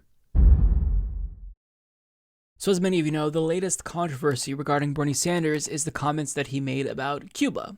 Even though he condemned them for being authoritarian, the fact that he said they were successful at having high literacy, that's a huge scandal. They're not desperate. This is just something they disagree with Bernie on. They're totally not hacks. Bernie's bad here. So since the hosts on The View absolutely loathe Bernie Sanders, just take a guess in how they responded to this. Of course, they had some really strong feelings, especially Whoopi Goldberg, who compared Bernie's remarks about Cuba to something Donald Trump said when he was comparing the left and the alt-right. Not even kidding. Take a look. they are not going to forgive him for this position. It's a dictatorship. Yeah. There is nothing groovy about a dictatorship. Yeah, I mean, it's just nothing good about a dictatorship. But doesn't for journalists, for anybody, I mean, wherever it is in the world, we bitched at people for getting next to people who were saying, oh, you know, it's not so bad. It is bad. Yeah. But doesn't it concern you that, I mean, and again, this isn't, I think for Republicans in particular, the trying to sort of reanimate, reestablish what socialism means. People are always saying, oh, but it's like Europe, it's like Sweden. But the problem is he's saying things like Castro did some good things. He also defended Maduro, Venezuela's strongman, a dictator, and he wouldn't say whether or not he considered Juan Guaido, the legitimate leader of the country. So he's going around saying that like these oppressive socialist dictators are pretty good guys. But it should concern Republicans that Trump is in bed with dictators also, and they're trying to turn his country into a dictatorship. That's the real problem. Let's not lose sight of that. But you can't whataboutism this. Like, you just can't. Because, again, my problem right now is that I've heard, rightfully so, Democrats for the past 3.5 years saying what you're saying. Yes. Dictatorships are bad. His coziness with Putin, blah, blah, blah. But I thought that your party was supposed to be better than this then. And, again, there's so did still most a big... Democrats. So did most Democrats. Fair enough. But if you're talking about how Maduro's a good guy, Castro did some good things, for me, it's no different than saying, like, hey, Hitler was a good orator. It's that insane. It's that bad. How about Mussolini let the trains run on time? Exactly. That's exactly what it is. Yes. It sounds insane. And I think that's... Sorry, but say that one more time. I'm sorry. They said that Mussolini made the trains run on time, but meanwhile, they were rounding up Jews and killing people in Italy at the time. Well, so no, that's not a good thing. And that's why I think in the debate tonight, we're going to hear this. We're going to hear it over and over and over again. We should also hear, I think, about his NRA record. I think we should also hear about how he's going to pay for Medicare. Right. You know, he is the front runner now, but these are real But to not care questions. about Florida and Cubans in Florida and Cuban Americans in Florida is particularly... But he said they were bad guys. He said Fidel was a bad guy. All he was saying was there's this one thing that they did. And American voters don't understand nuance. They hear communism. No, there's no way around that. This is as bad as you know who's saying they were good people on both sides. Yeah. It's the same thing. There's no way to get... I don't agree. Oh, I do. Once you start saying, well, you know, Hitler wasn't so bad because but he didn't say that. But no, he didn't say that. But to a Cuban person, it's just as bad. I agree. It's just as bad. Cuban refugees who lost everything in Cuba because of Castro. Yeah, it's as bad. Yeah. It's as bad. You can't allow out his literacy program and not highlight the fact that he's a We're all on the same page with this. Killer. What a day. Yes. He's dead now. Fidel is dead. He is dead. Fidel is dead. His brother will be dead soon. The whole thing is going to change very soon. Well, let's hope so. Let's hope so. Okay. Yikes. So, I mean, first of all, let me just say, good job, Joy Behar. She's usually terrible as well, but at least in this instance, she was reasonable. But Whoopi Goldberg said this is as bad as you know who saying they're good people on both sides. It's the same thing. Really? Really? Trump was equating white supremacists with left-wing protesters. Bernie is saying Cuba overall, their regime is dictatorial, and I disapprove of that, but I think it's good that they've managed to increase literacy rates. And you're saying those two are the same thing? She goes on to say, once you start saying Hitler wasn't so bad because ... She went there. She went there. I can't even find the energy to be angry anymore because they've been attacking Bernie Sanders just generally in the media so much that you just can't not tune out, right? Like when you see like one isolated example of somebody saying something stupid about Bernie, you know, he makes my skin crawl, he's unlikable and disheveled. Sure, those isolated instances are irritating, but at the same time, like if everybody's criticizing Bernie Sanders, then functionally nobody's criticizing Bernie Sanders. It's all just noise at this point, right? So I'm not even outraged. It's just like I want you to remember the strong response that Whoopi Goldberg had to Bernie Sanders saying that about Cuba. Because we've got a clip to tell you exactly what she said when Obama said the same exact thing. But Before we get to that, I've got to respond to Meghan McCain. So she criticized Bernie Sanders because he claims it's like, Scandinavian socialism, but here he is defending Maduro in Venezuela and not saying whether or not he considers Juan Guaido the legitimate leader of Venezuela. So I don't know if Meghan McCain knows this, but the United States government has a history of overthrowing regimes in South America. And Venezuela is just another government that we're trying to overthrow. Like that guy who she's referring to, Juan Guaido, he just declared himself the president unilaterally, and then we recognized him as the president. But yet we claim to care about democracy, and while we are trying to legitimize this undemocratic coup, we're saying we care about democracy, rah-rah democracy. When in actuality, they've got a lot of oil. In fact, John Bolton, when he was Trump's national security advisor, what did he do? He admitted on Fox News, it'd be great if we allowed American oil companies to get in there and take their oil. I'm paraphrasing, of course. But Meghan McCain, it just shows that she is ahistorical and quite frankly stupid. But getting back to Whoopi Goldberg, she, again, had a very strong response to what Bernie Sanders said here, specifically because, look, a dictatorship is a dictatorship. There's nothing groovy about that. Unequivocally, never ever praise a dictatorship under any circumstances. Except, fellow podcasters Let the Madness Begin tweeted this out. The internet has a long memory. Amazing how easily they were able to wax poetic defending Obama, right? And they linked to a video where Whoopi Goldberg was defending Obama because when Fidel Castro died, he said some good things about Cuba, and he wasn't harsh enough in his condemnation of Fidel Castro. Watch very closely what Whoopi Goldberg says here, because she doesn't feel as strongly about defending a dictatorship in this clip as she did in the previous clip that we saw. The world is still reacting to the death of Cuban dictator Fidel Castro, who died on Friday at 90. Now, Cubans are either dancing in the streets in Miami or they're crying in the streets in Cuba itself. Now, some critics are saying President Obama should have come out harder against the brutality of Castro's regime in his statement. Do you think he should have said, after just getting the doors open, allowing for people to go, see family, do stuff, do you think he should have said, and you're a bonehead, or was this the proper way to deal with this, given all of this? Well, you can. I think you have to call a monster I listen a monster. to you, and I'm saying, diplomatically, if you're trying to keep... I'm sorry, baby. If you're trying to keep the lines of communication open and you're trying to keep a flow going, I think that's the way you do it. I went to Cuba last April, and it's interesting. I mean, they have a 100% literacy rate there, so everybody gets a free education. Everybody has top-of-the-line medical care, so everyone's healthy. Top of the line. Pretty good. Yeah. I feel like, okay, he said, yeah, man is dead. The Cuban people who are there are mourning him. They are mourning him. A lot of those people, a lot of them are mourning him. And they're still under a dictatorship. They're under a dictatorship. Right, They have, let's be clear. But that's the point. But look what's happening with the Cuban people who fled that regime. They're celebrating. Yes, they're in Little Havana celebrating. But they're not here celebrating. That's my point. My point is they are there. Wait up. They are there. And he is talking to the people of Cuba. Wait. I'm not arguing about whether he's a monster or not. Right. I'm saying to you that what Obama did was what a president is supposed to do. Not in my opinion. I understand that. The people who fled Cuba were in good shape in those days. They had jobs, they were doctors, they were middle-class people. If Obama is being the statesman that he is, you have to think as a leader of the people that are there now. Yes. And I suspect that's my point. what he was thinking. But I think what the president was doing was not to poop on the people who are mourning him back there. Like Elian Gonzalez says he was a father figure to me. We can't understand that, but we don't live there. Let me get this straight. Obama good, Bernie bad.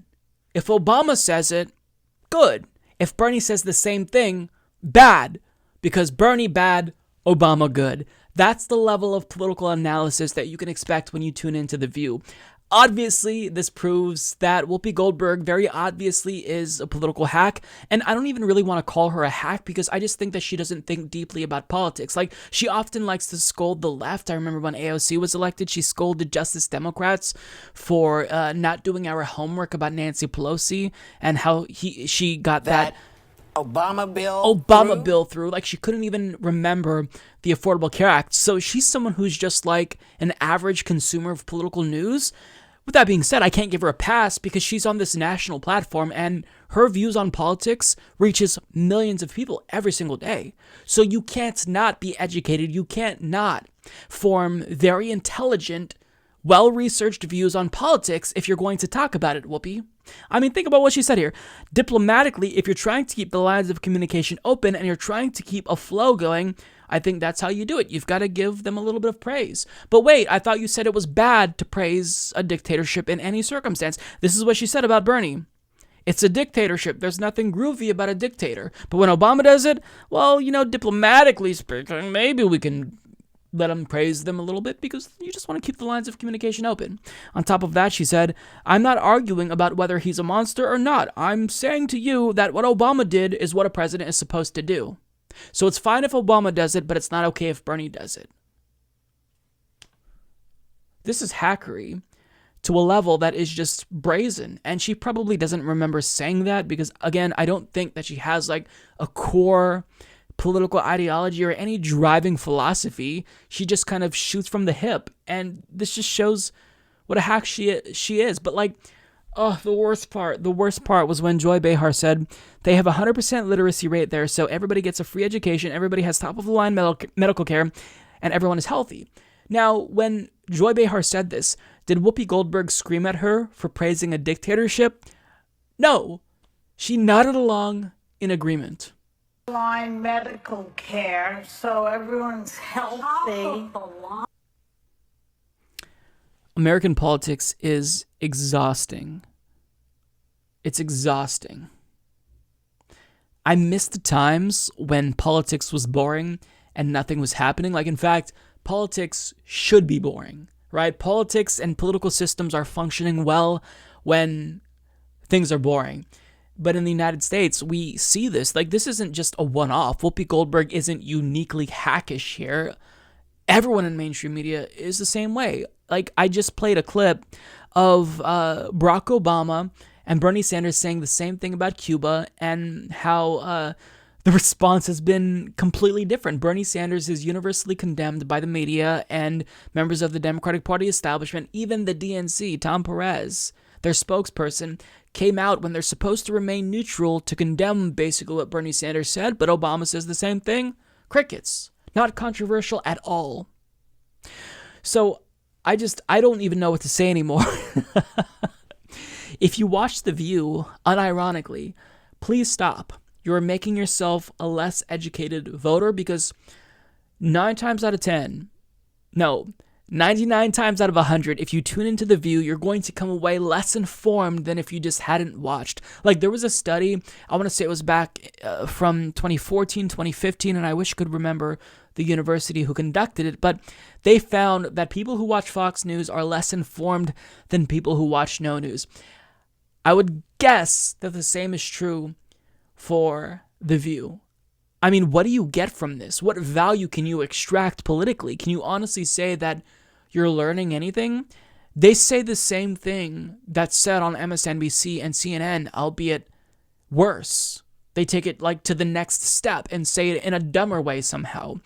And for whatever reason, Whoopi Goldberg is always talking about pooping and peeing. She likes to use that. It's insufferable. And the show really, it's bad. They need to bring on somebody who is at least mildly intelligent when it comes to politics. Like, get some diverse opinions, because if you truly want the views of normal Americans to be reflected, that's the whole point, right? Then bring on a democratic socialist. Bring on someone who isn't just going to parrot whatever they hear on MSNBC. But I mean, that's really asking for too much, because at the end of the day, all of these people hate Bernie Sanders because they have class solidarity. They're multimillionaires. Whoopi Goldberg has a lot of money and probably doesn't want her taxes to be raised. So she doesn't care that she's being a shameless hack by condemning Bernie for something that she praised Obama for. You know, it doesn't matter to them. Everything boils down to their own self-interest, and they know that Bernie would raise their taxes, or they just don't care about the poor people in this country who are suffering. So they're going to attack the one person who would actually be a fighter for the working class because it makes them feel better and would, produce a better outcome politically for them. It's grotesque, and I really hope that more people call this out. But, ideally, less people will watch it, so this isn't an issue, right? So less people are getting uninformed by tuning into The View and hearing them just espouse horrible opinions. And look, usually it's Meghan McCain who's the worst one, and she's still bad, but on this panel, Whoopi Goldberg, I mean, she was by far the worst with how hyperbolic she was in comparing Bernie's remarks to Trump's remarks after Nazis were carrying tiki torches. Like, Jesus Christ. So all throughout the 2020 Democratic Party primary, we were told by pundits in the mainstream media that, we can't vote for someone like Bernie Sanders because he's too far left and he's just not electable. So you really instead should opt for someone like Joe Biden because he's definitely electable. Except now that more and more people are voting, they're realizing that they're not actually receptive to that message. And as more and more polls show that Bernie's actually the strongest against Donald Trump, I mean, that argument now has no legs to stand on. It never did, but now more so than ever. So what we see is the media quickly trying to drum up some new narrative to concern troll about Bernie Sanders' chances in hopes that they, have some way of stopping Bernie Sanders. So the argument that they're using now is that if you vote for Bernie Sanders, maybe he can beat Donald Trump. But think about the effect that he'll have on down-ticket Democrats who are running in these really tight races for the House and Senate. The problem is that this also doesn't have any legs. One, because it's not backed in any statistics whatsoever. And two, because Democrats are now saying, actually, that's not true. Because understand, if you are in Democratic leadership, if you're, a Democratic senator, you don't want to spook the donors. You don't want to tell them that, hey, if this guy who's probably going to be the nominee is going to hurt all of us, they're not going to donate to your campaign, because these campaign contributors, they donate oftentimes with the expectation that they'll be able to buy influence. So if they think that you're going to lose, they're not going to donate to you. So Democrats have a vested interest in making it seem as if, the House and the Senate aren't lost causes. And on top of that, perhaps more importantly, they are embracing Bernie Sanders to an extent. They're not endorsing him yet, right? But members of the Democratic Party establishment are not running away from Bernie Sanders as they previously were. So it's really nice to see this narrative get debunked as quickly as it came up. But just watch what Chris Murphy said in an interview with Jake Tapper on CNN. He dismissed this notion that Bernie Sanders isn't electable, and he also dismissed the notion that Bernie Sanders would hurt down-ticket Democrats. Do you have any concerns about Bernie Sanders as a Democratic nominee in terms of his ability to beat President Trump in November, or how much he might hurt down-ballot Democrats who are in more moderate districts? I do not. I think Bernie Sanders will beat Donald Trump. I think Joe Biden would beat Donald Trump. I think Elizabeth Warren would beat Donald Trump. What we need is a candidate who has a base of enthusiastic supporters, who's authentic, who speaks truth to power, who can throw a punch and who can take a punch. I think anybody that's polling in the top 4 or 5 fits that bill. But Bernie's base of support, the enthusiasm behind him, I think speaks to the strength of his candidacy, both in the primary, but as a general election candidate as well. That was very strong. I mean, are you endorsing him? Are you supporting him? No, I'm not endorsing anyone. I think that this primary is going to be a test of who is ready, who's tough enough to take on President. So this is a really big deal because previously, when this question was posed to a Democrat, and to be fair, I don't know what Chris Murphy said before, but when this question was previously posed to Democrats, their answer usually was, well, let's just wait and see who wins, and we'll go from there. We'll wait and see how the process will play out. But now they're actually responding directly to the prospect of Bernie Sanders becoming the nomination, which tells us a key thing, that they're starting to grapple with the reality of a Bernie nomination. And they know that the writing's on the wall. He may very well be the presumptive nominee after Super Tuesday, and they can no longer trash him. Otherwise, all of this enthusiasm that's behind him isn't going to help them, right?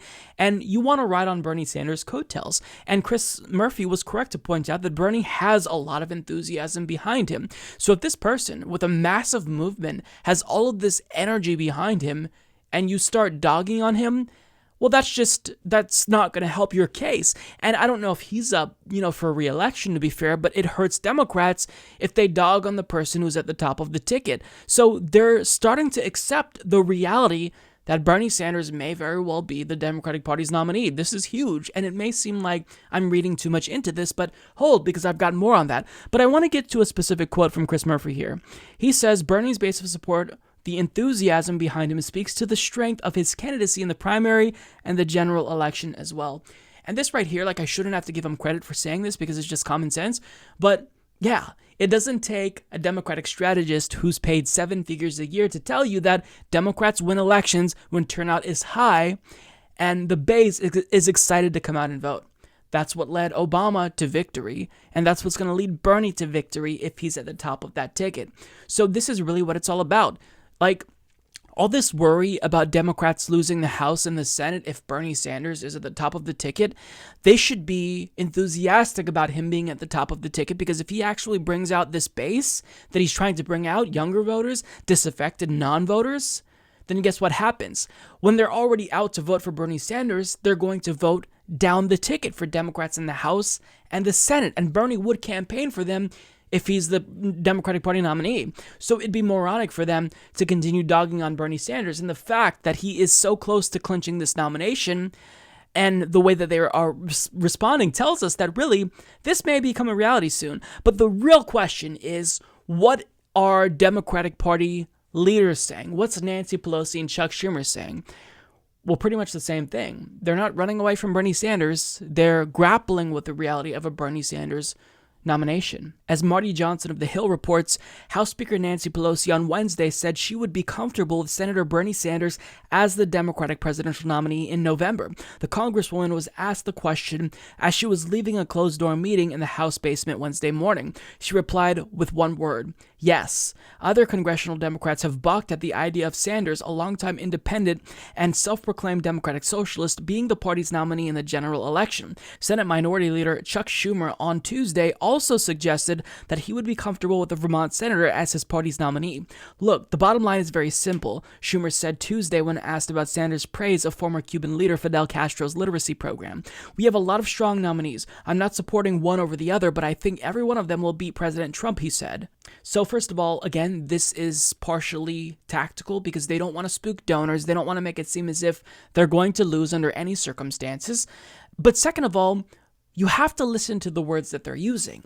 They're directly responding to these questions. When Nancy Pelosi was asked, would you be comfortable with Bernie Sanders as the Democratic Party's nominee?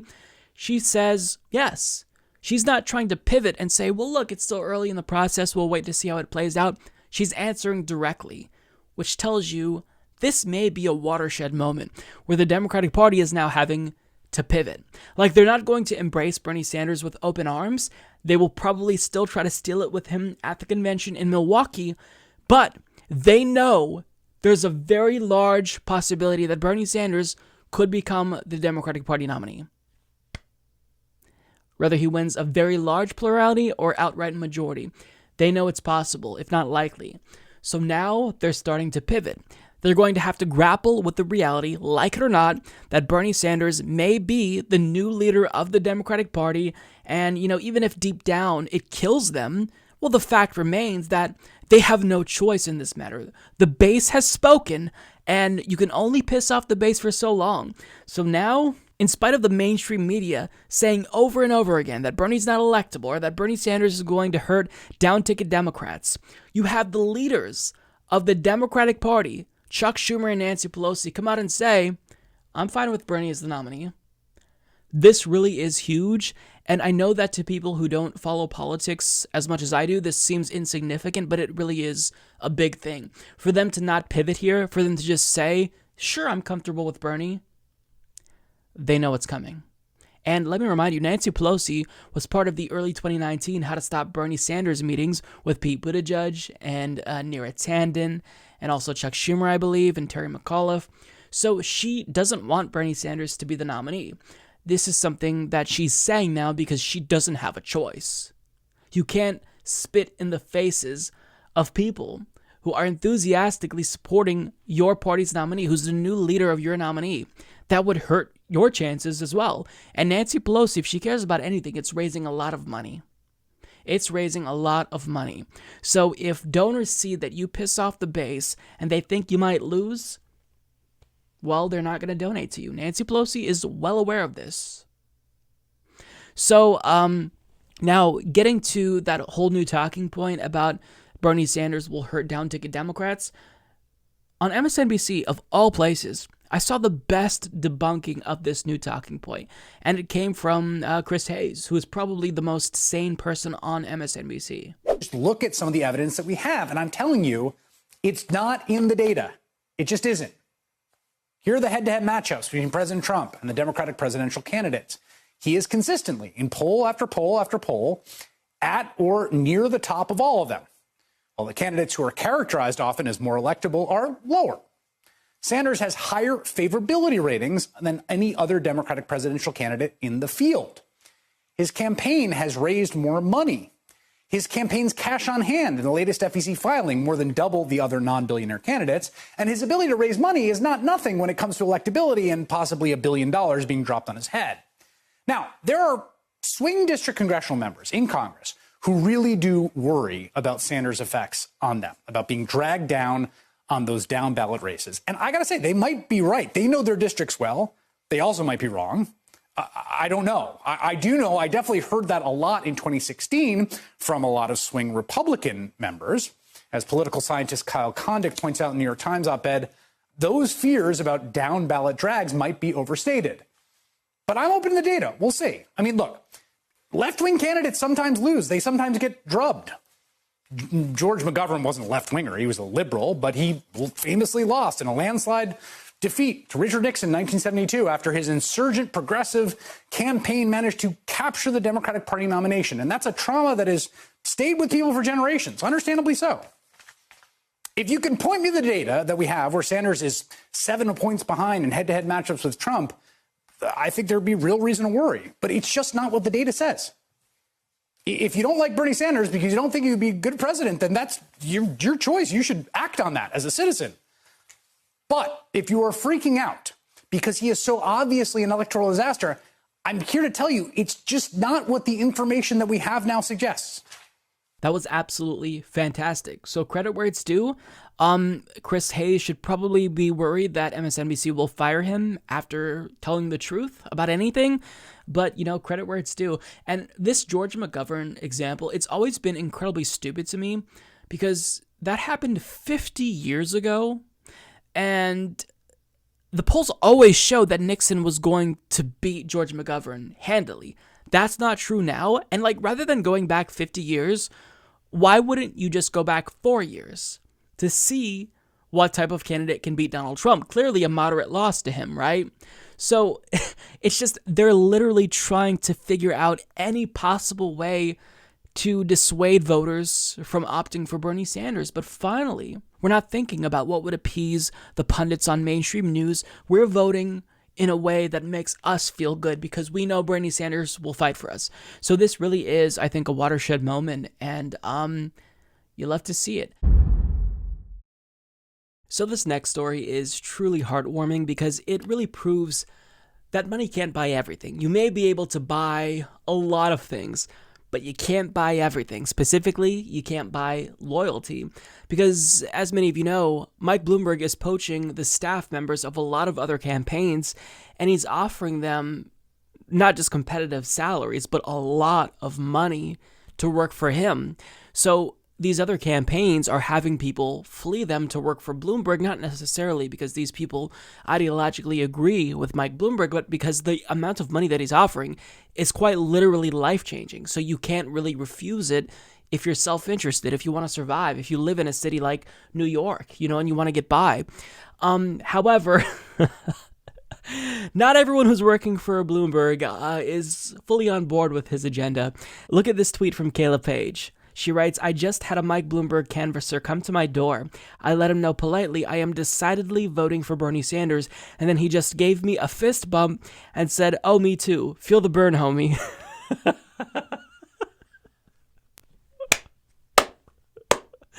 I love it so much. And I haven't, had the pleasure of speaking with a Bloomberg volunteer or staffer yet, but if I get a text from them, if I get a call, or they knock on my door, I'm not going to be rude to them. I'm going to try to convince them to vote for Bernie Sanders. This really is an opportunity because usually when you're canvassing for Bernie Sanders, you have to go to other people's doors, but we may have an opportunity where they just come to our doors and try to get us to vote for Bloomberg initially. But this tells me that we can convince them to vote for Bernie Sanders. So that's what I'm going to try to do. But this isn't just an isolated incident, because this is actually a bigger problem, according to this article from GQ, which reads, Bloomberg's paid volunteers are telling voters to support other candidates. As it turns out, you can't buy loyalty.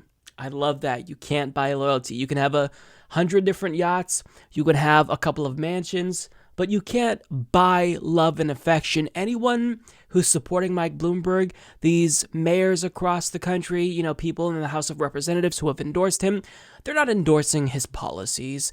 They're endorsing him because he helped them get elected. It's purely self-interest. So, Mike Bloomberg, he's not an individual who stands for anything. He doesn't have a political ideology. He went from being a Republican to an independent, and now he's a Democrat. And I get that, the Bernie's not a Democrat argument doesn't resonate with us, but Bernie has always had a consistent political ideology, whereas Mike Bloomberg has been all over the place, but he's remained solidly on the right.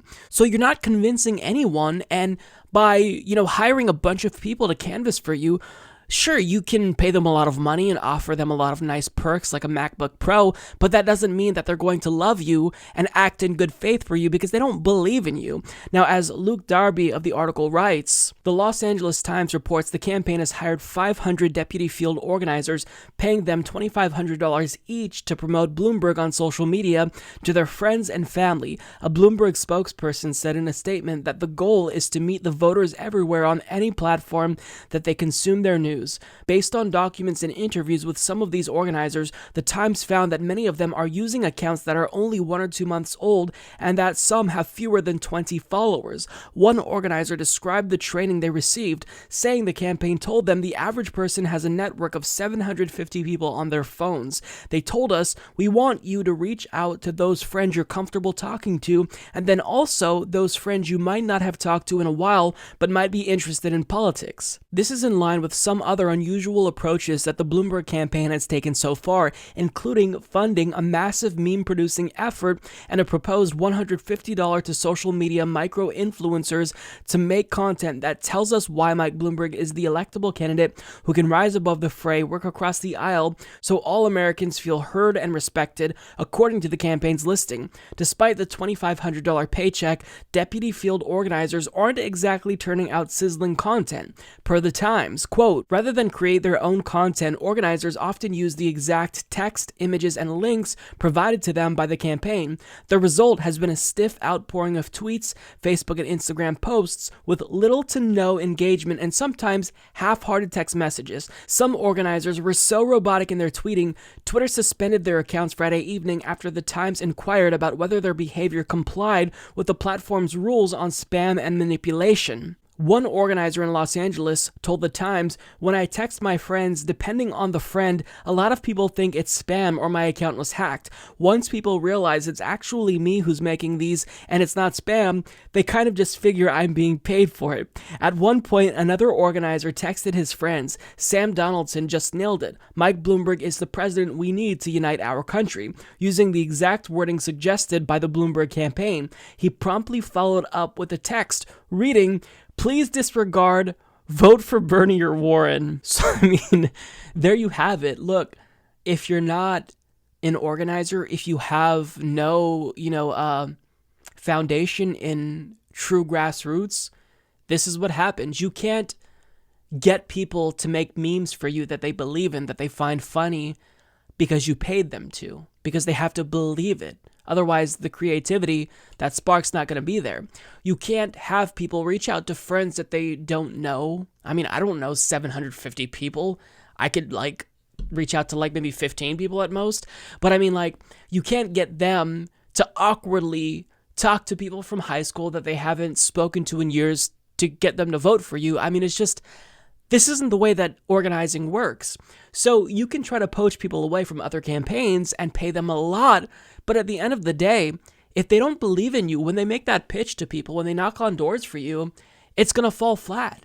It's going to fall flat. And really the only thing that is keeping Mike Bloomberg's campaign alive, aside from a lot of money, is the fact that there are a lot of people who get everything that they know about politics from televisions, right? Not just news, but ads. Their entire viewpoint of the world is shaped by marketing. And really what Mike Bloomberg is doing here is engaging in a nationwide marketing campaign. He's trying to get people to believe that the product that he's selling, which is his campaign, is the best product for them. It's the same way that they market a cheeseburger for you. You've got to get this because it's delicious. It's the same way that they market any drink to you, be it Mountain Dew or beer. It's the same fucking thing. But at the end of the day, you can't buy passion, you can't buy loyalty, as the subheader pointed out. So I absolutely love this. And let me just say this. Please don't be rude to anyone from Bloomberg's campaign if they get a hold of you, because they likely will. Convince them to vote for Bernie Sanders. We can actually do this. And this is kind of us, on a wide scale, cucking Mike Bloomberg, because we're getting your volunteers to vote for Bernie Sanders. And it's been relatively successful based on a couple of anecdotes. But I mean, look, as I stated, if you don't have a foundation in the grassroots, you're not going to have a campaign that is going to be successful at reaching disaffected voters. People who watch TV that always vote may opt for Bloomberg, but the reason why Bernie Sanders is so successful is because he has a real ground game, and the people who are canvassing for Bernie and phone banking for him, they believe to their core the message that Bernie Sanders is espousing. With Mike Bloomberg, I don't know what his message is. He's a billionaire, he's an opportunist, he's an authoritarian, he's explicitly racist, possibly fascistic, but I don't know what policies he stands for. He banned big gulps. He surveilled Muslims, right? He got into these wars with teachers in New York City in spite of what he said at the debate. So I don't know what he represents, and if you're a canvasser, it can't be the same thing. The only message that he has politically at this point in time is that he can beat Donald Trump. But now you don't have a leg to stand on, because polls show that you actually lose to Donald Trump by 3 points, and Bernie beats Trump by 3 points. That's according to one poll. But I mean, overall, there's no there. So you might be able to, have some type of penetration, politically speaking, in certain states, because you have millions upon millions of dollars in television commercials that come on every 5 seconds. But at the end of the day, if you don't actually offer people something to vote for, then you're going to have a difficult time. So I absolutely love this story. This genuinely was a heartwarming story, and I couldn't wait to share it with you all, because, it really is disgusting and morally reprehensible that we have a billionaire who's literally trying to buy his way into the White House, and the precedent that this would set if he's able to be successful here, I don't even want to think about it. We'd have, Bob Iger, the Disney CEO, which just stepped down, run in 2024. We'd have Mark Zuckerberg run in 2028, Jeff Bezos run in 2032. I don't want to start that, right? We already have that type of situation with Donald Trump, where he kind of self-funded, but in the general, he took big money because he's not as rich as Bloomberg. But we don't want this to be a thing, because once you go down this path, then we're just going to take turns having different billionaires run for office. And it's already bad enough that we have billionaires buying off Congress, as Mike Bloomberg admitted to on the debate stage, but we can't allow them to just buy the presidency now. We have to draw a line in the sand. So, it is a little bit encouraging to see that, he may be poaching people away from other campaigns and paying them a lot, but they're still not receptive to his message, and they're not doing a great job. They're kind of acting as moles in his campaign and sabotaging him internally, and that is a really good thing to see. Workers on strike in Charleston, South Carolina were marching to demand a $15 an hour minimum wage until this happened. As Tara Ball points out, Pete Buttigieg misses the rally and pulls up in his car to jump in front of the union march and get his photo op when we've already marched halfway to McDonald's. He is as opportunistic as it gets. And I don't know if you saw my post-debate breakdown analysis, but I declared that Pete Buttigieg is the Ted Cruz of the Democratic Party, and this is very Cruisian, if you will, because I'm not sure if you remember this, but back in 2015, there was this county clerk, I can't remember what state it was in, but her name was Kim Davis, and she refused to issue marriage licenses to same-sex couples after the Supreme Court declared that they couldn't not do that, right? So she ended up going to jail, and then she was released, and Mike Huckabee held this big rally for her, and then at that rally, Ted Cruz tried to jump in and capitalize on that political event, and he was denied access. They wouldn't let him in. They wouldn't let him on stage, and... I don't know why, but this reminds me of that, because here you have Pete Buttigieg, he sees these workers marching, and what does he do? He, tries to jump out in front of the line in order to get a photo op to make it seem as if he cares about workers, when clearly he's just being opportunistic, trying to grab a photo op. It's embarrassing. But I have a video that shows that it actually backfired, because as he was trying to march with them, well, some in the crowd weren't too happy with him and didn't actually believe that he was really committed to a $15 an hour minimum wage. Thank you, Taiwan. I was inspired when we marched together over the summer, and I'll tell you why I was inspired. Because you didn't talk about what you wanted for you. You talked about wanting to provide for your child, and that is why everyone here supports you, and we support 15 in the union for all fast food workers.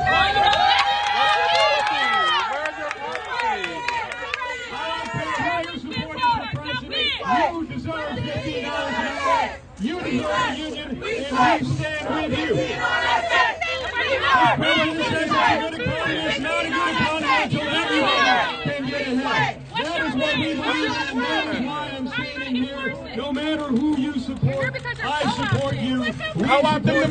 We stand together, and we will not let until one job is enough in the United States of America.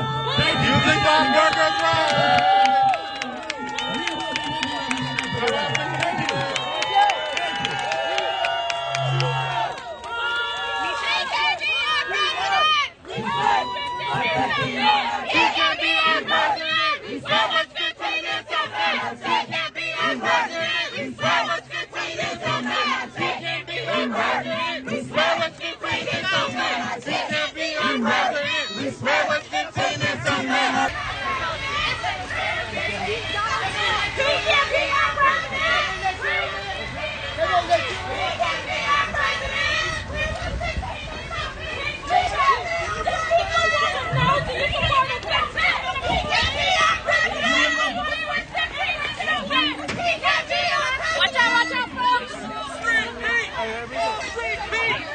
Check out our disability plan. What we're going to do is we're going to make sure that the sub-minimum wage comes to an end. We've got to do it with federal legislation. We've got to have disability. What feelings about the race today? What other committees?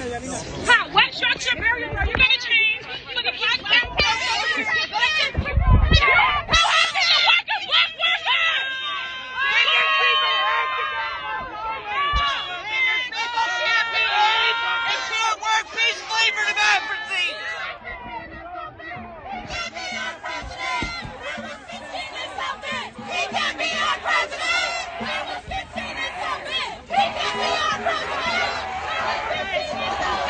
My message to Mayor Pete Buttigieg, don't flip-flop. Support it for tip workers and disabled workers, and where's the plan? We want to know how you're going to implement it. We want to know where's the money's going to come, and we want to know how you're going to change structural barriers that prevent working folks that are risking their jobs today from getting a livable wage. Pete Buttigieg is insufferable, and he can't help himself. He can't not be fake, because I'm not sure if you noticed it, but when he was talking to that girl at the beginning of the video, he was using the thumb point the whole time, like the very standard focus group driven political point, because pointing, is too aggressive, so you have to use your thumb because that makes it seem like you're serious, and he was doing that the whole time. The man is such a joke. I mean, what an opportunist. What a smarmy, fake politician. And, as you heard, they booed him and they chanted, "Pete can't be our president. Where was 15 in South Bend?" And then he jetted the fuck out of there.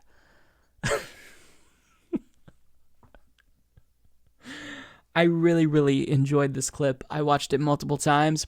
Listen, whenever a politician wants to be on your side, don't let them do things like this. Don't let them show up for a photo op. Deny them that photo op.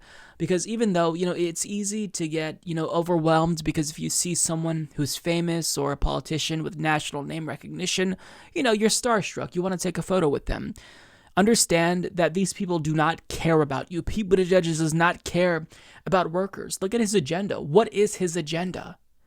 He's more fixated on telling us what we can't have rather than telling us what is actually possible. So he doesn't care about labor. He's a standard corporate Democrat. And if it would be more politically expedient for him to be a Republican, then he would be running as a Republican right now. So I don't believe anything that he says. And I'm so glad that they did that and denied him that photo op, because this isn't the first time where he showed up to places for a photo op.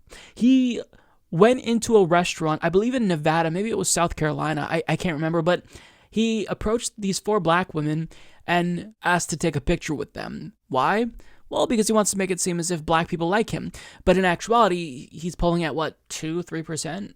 Everything is fake. Everything is manufactured. And this type of campaign, in the era where, we have the internet and we see everything, where we can get different takes from people who have cell phones, who are there, who have Twitter, I don't know what you're doing. Like, back in the 1990s, 1980s, this stuff would fly because nobody would doubt that, these people support you. But now we have people who can take to Twitter and say, hey, look, I just saw this opportunist jump to the front of the line trying to grab a photo op. Like, we can see all of this now. So the fact that he's a millennial and he doesn't grasp that, the fact that he doesn't understand the need for authenticity in the Trump era, it just shows that he's so out of touch. He's so out of touch. And I'm so sick of him. Like, when he first entered this race, I thought, okay, well, I'm not going to support him, but he's at least talking the right way about policies like Medicare for all. And then halfway into this process, he starts becoming increasingly corporatist.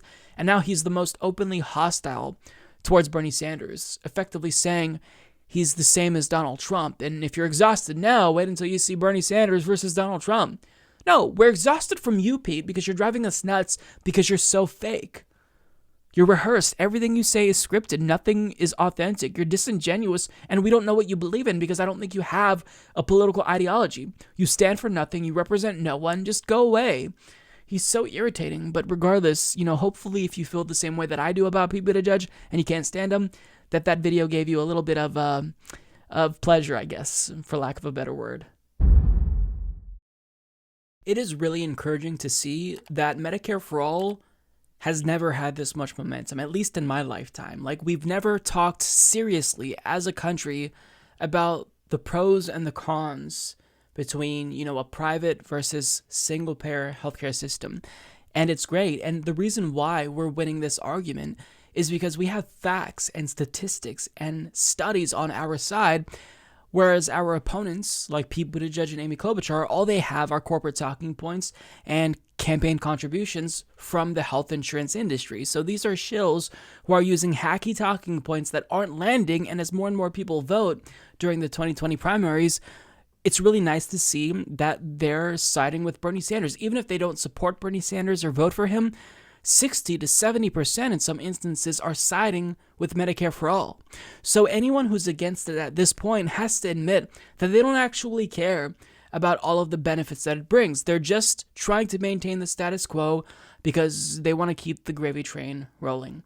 But we will continue to convince more people because we've got the data on our side. And I want to talk to you about 2 new studies that came out. One is a study from Yale, the other is a meta-analysis, because it helps to further prove our point, and it helps us to make not just a statistical and money argument, but a moral argument for Medicare for All. So the first study shows that Medicare for All would not just save money, but more importantly, save thousands of lives. As Jason Lemon of Newsweek reports, the Medicare for All plan proposed by Democratic presidential candidates Bernie Sanders and Elizabeth Warren would save taxpayers hundreds of billions of dollars each year and would prevent tens of thousands of unnecessary deaths, a new study shows. The analysis, conducted by researchers at Yale University, the University of Florida, and the University of Maryland, found that transitioning the United States to a single-payer healthcare system would actually save an estimated $450 $50 billion each year, with the average American family seeing about $2,400 in annual savings.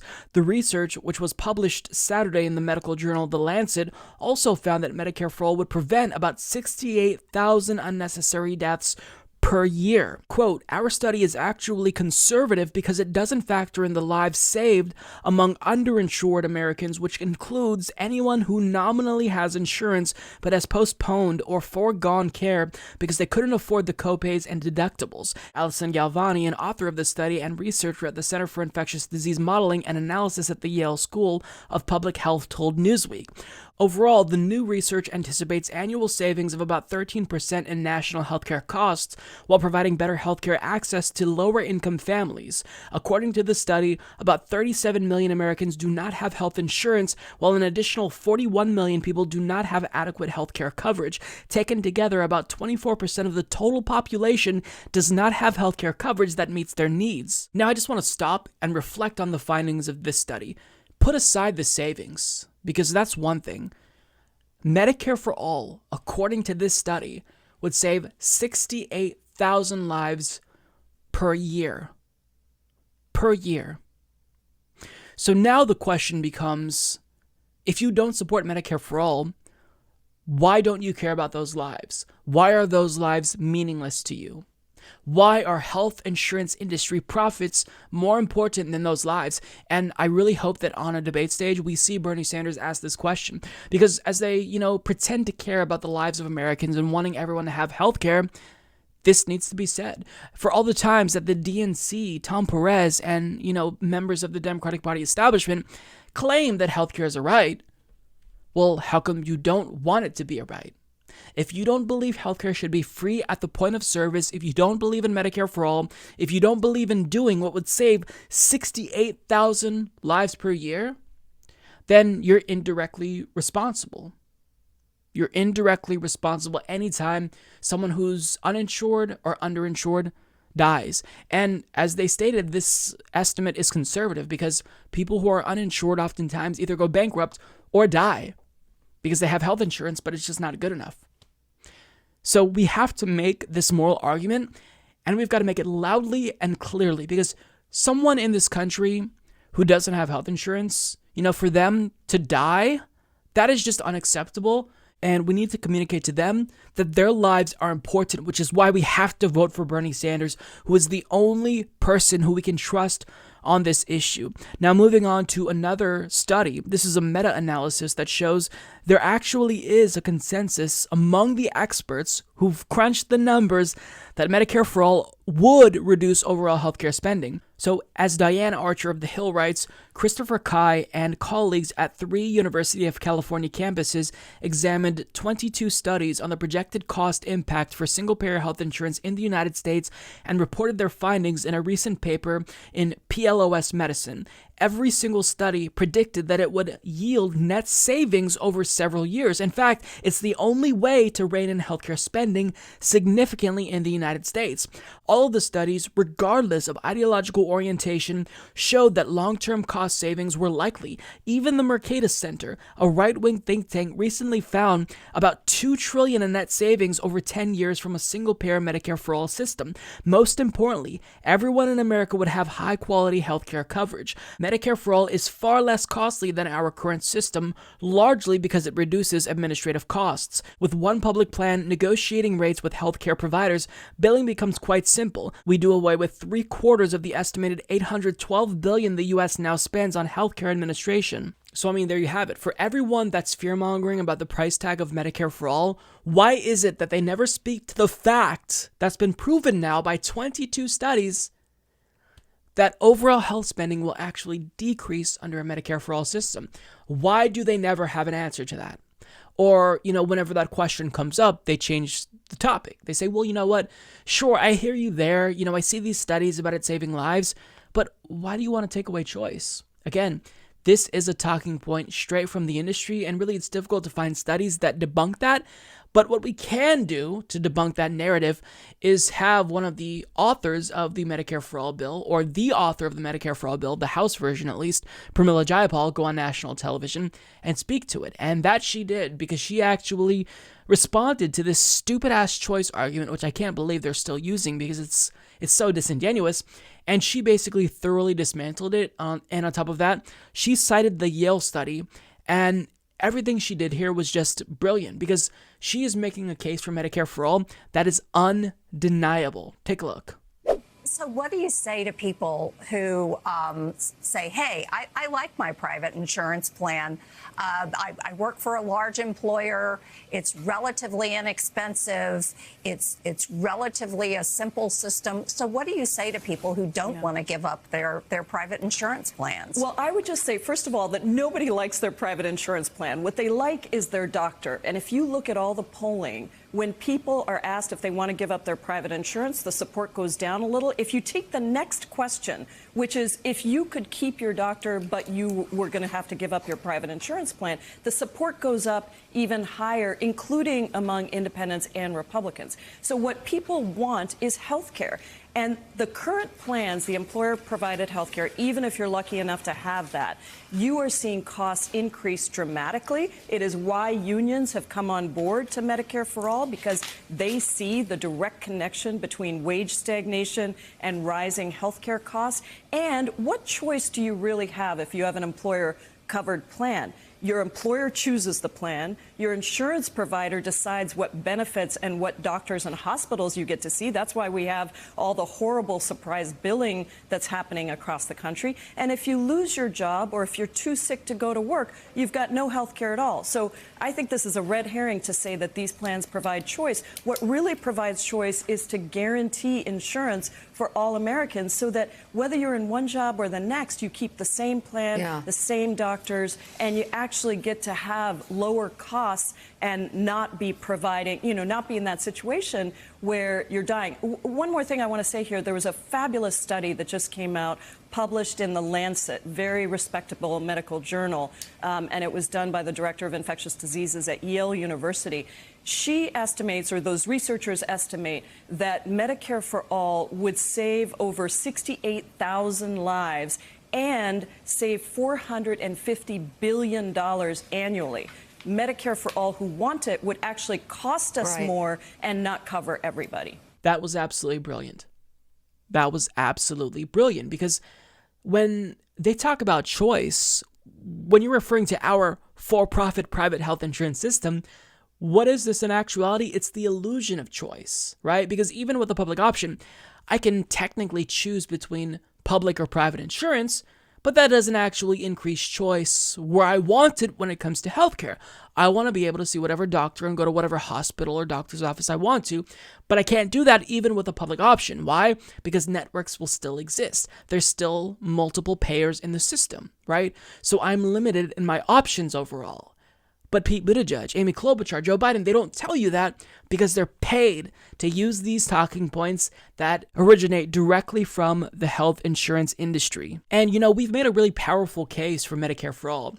And we cite data and statistics over and over. We cite public opinion polls, but notice how they always have an answer for everything. They always move the goalpost. So when we tell them that it saves money and saves lives, then they'll say, well, what about choice? When we explain why that's actually not even something that makes sense, it's the illusion of choice with our current system. And really, if you want choice, then you would opt for Medicare for All.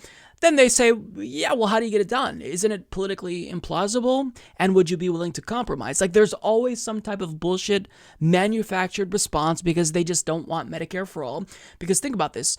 In mainstream media, they get advertising dollars from Big Pharma, from the private insurance industry. Democrats, they take money from Big Pharma and these private health insurance companies. Republicans do too. So they have a vested interest that helps them to not have or to argue against the system. It's an existential threat to their donors or advertisers. But what I liked is that Pramila Jayapal had another phenomenal response to the question about, it being politically implausible and whether or not we would compromise. Unequivocally, she said, no. Because if we compromised, then that defeats the entire purpose of what we're trying to accomplish. If you want the cost-saving benefits of Medicare for all, you've got to get rid of the source that causes all of this instability in our healthcare system, the private insurance companies.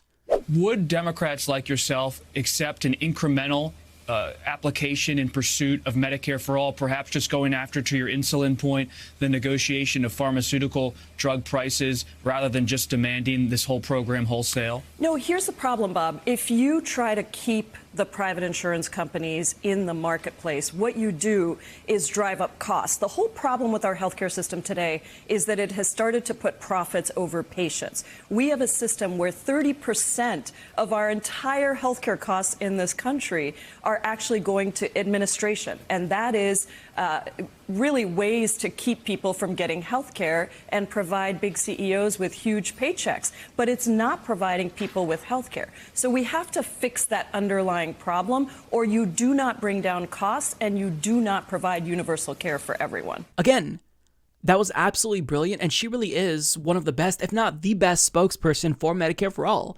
because these private insurance companies, they are the underlying issue. When it comes to all the problems that we have in our system, the health insurance providers, they are the lowest common denominator. They're driving up the costs, right? And they're doing this because they prioritize profits, not healthcare. So if you don't get them out, then we're not solving any issues here. So compromising doesn't even make sense in that context. If we want to deliver high quality, affordable healthcare to people, there's only one option. It's Medicare for all, and acknowledge she didn't say this, but we've already compromised. We should theoretically be opting for the true left-wing version of healthcare reform, which is a national health system like Britain has, where we have, publicly owned doctors and hospitals, or publicly employed doctors and publicly owned hospitals, more specifically.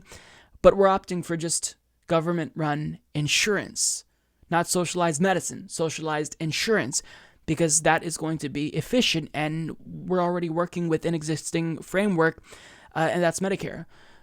So she's phenomenal here at making the case for Medicare for all, and it's so great to have her as an ally.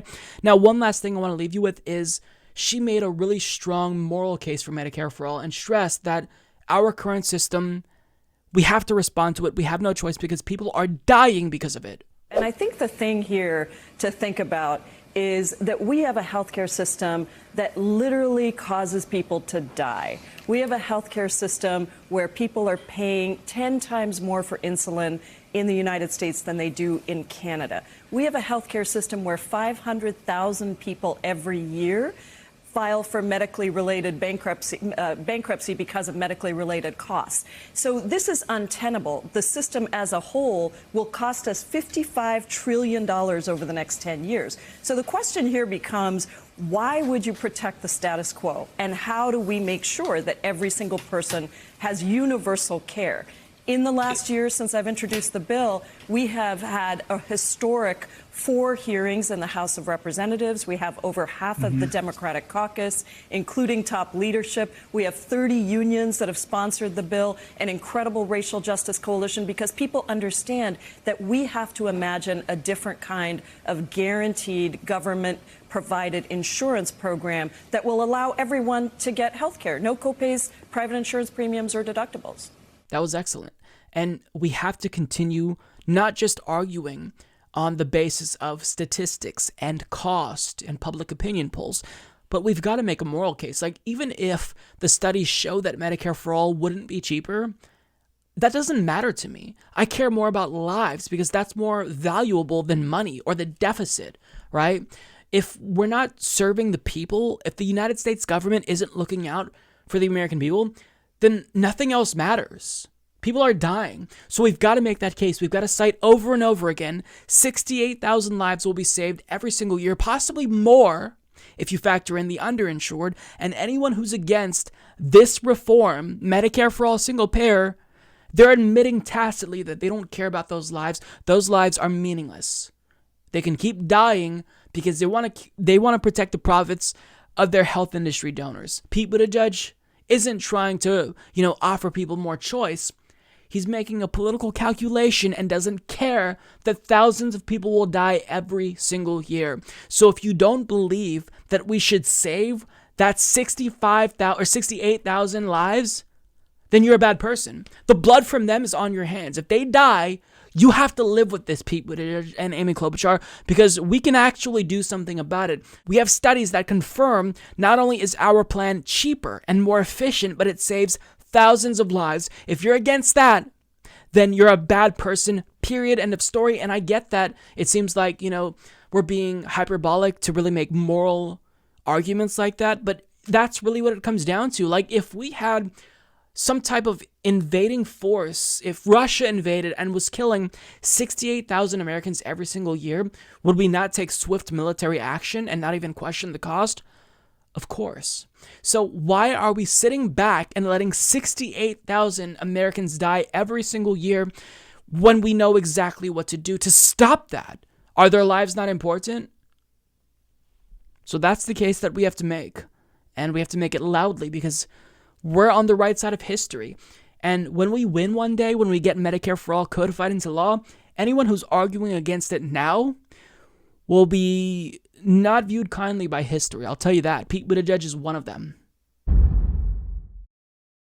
Hello, everyone. I am here with Samelys Lopez, who's running in New York's 15th congressional district, and she is here to talk about her campaign. Samelys, thank you so much for coming on the program. Hi, thank you so much for having me. So if you can't tell, she is in the heart of Bronx currently. Tell us where you are. I'm in the heart of the South Bronx right now. I'm by 3rd Avenue and 149th, which is the hub in the Bronx. That's awesome. You can hear the drums in the background. It you really get a sense of the spirit in the city, and it's so exciting. Now, one thing that's interesting is that you it's a are beautiful community. I love it. Yeah. I'm talking to a lot of people from the Bronx. I've interviewed candidates from the Bronx, one of which is AOC. You are running in her neighboring district, and you basically just recently got one of the biggest endorsements, if not the biggest endorsement that you can get in politics, AOC. So tell us about that. How did you get the endorsement of AOC? Well, AOC's Courage to Change PAC endorsed our campaign as of last Friday. And they'd been reaching out to us, and they wanted to find out how we were organizing our volunteer network, because that's really what people like AOC care about. They don't care about how much money you have in the bank. They don't care, how much money you have. For her, it's a matter of building a political movement, of figuring out how many volunteers you have, the excitement that you have on the ground. And I think that she went with us because of that, because she saw how we were fundraising our money.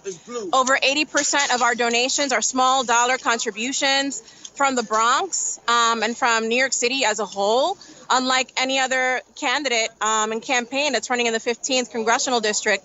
I think that our fundraising reflects our values in the community. Right now, the community is going through a gentrification and a displacement crisis in the community, so we cannot afford to send people to Washington or any level of government that is taking real estate developer money, corporate PAC contributions, pharmaceutical money, basically taking donations from systems of oppression that are bringing us down in the community. So I think that they saw that in our campaign, and they went on board to support our efforts so that we can grow, so that they can help amplify what we're doing on the ground with resources, so that we can develop the kind of infrastructure that we need to win this race. Yeah, that's really exciting, and I hope that she makes more endorsements, because I think that she really does have a lot of influence, and it's nice to see that she's not getting to Congress and closing the door behind her. She's trying to bring more people in. I will say I'm a little bit bitter that she didn't endorse my girl Sema Hernandez in Texas, but with that being said, she has a lot of great people, and I would encourage you all to check it out if you haven't seen it. So you mentioned the real estate developers, and anyone who's a progressive from New York, they always talk about that because this is the key to a lot of the issues there. And what's interesting about you is that you were actually a congressional aide for your current opponent. So tell us who your opponent is and why, as someone with a little bit of inside information, you think that you'd be a better representative for that district. Well, actually, I'm not running against the person that I was a congressional aide for.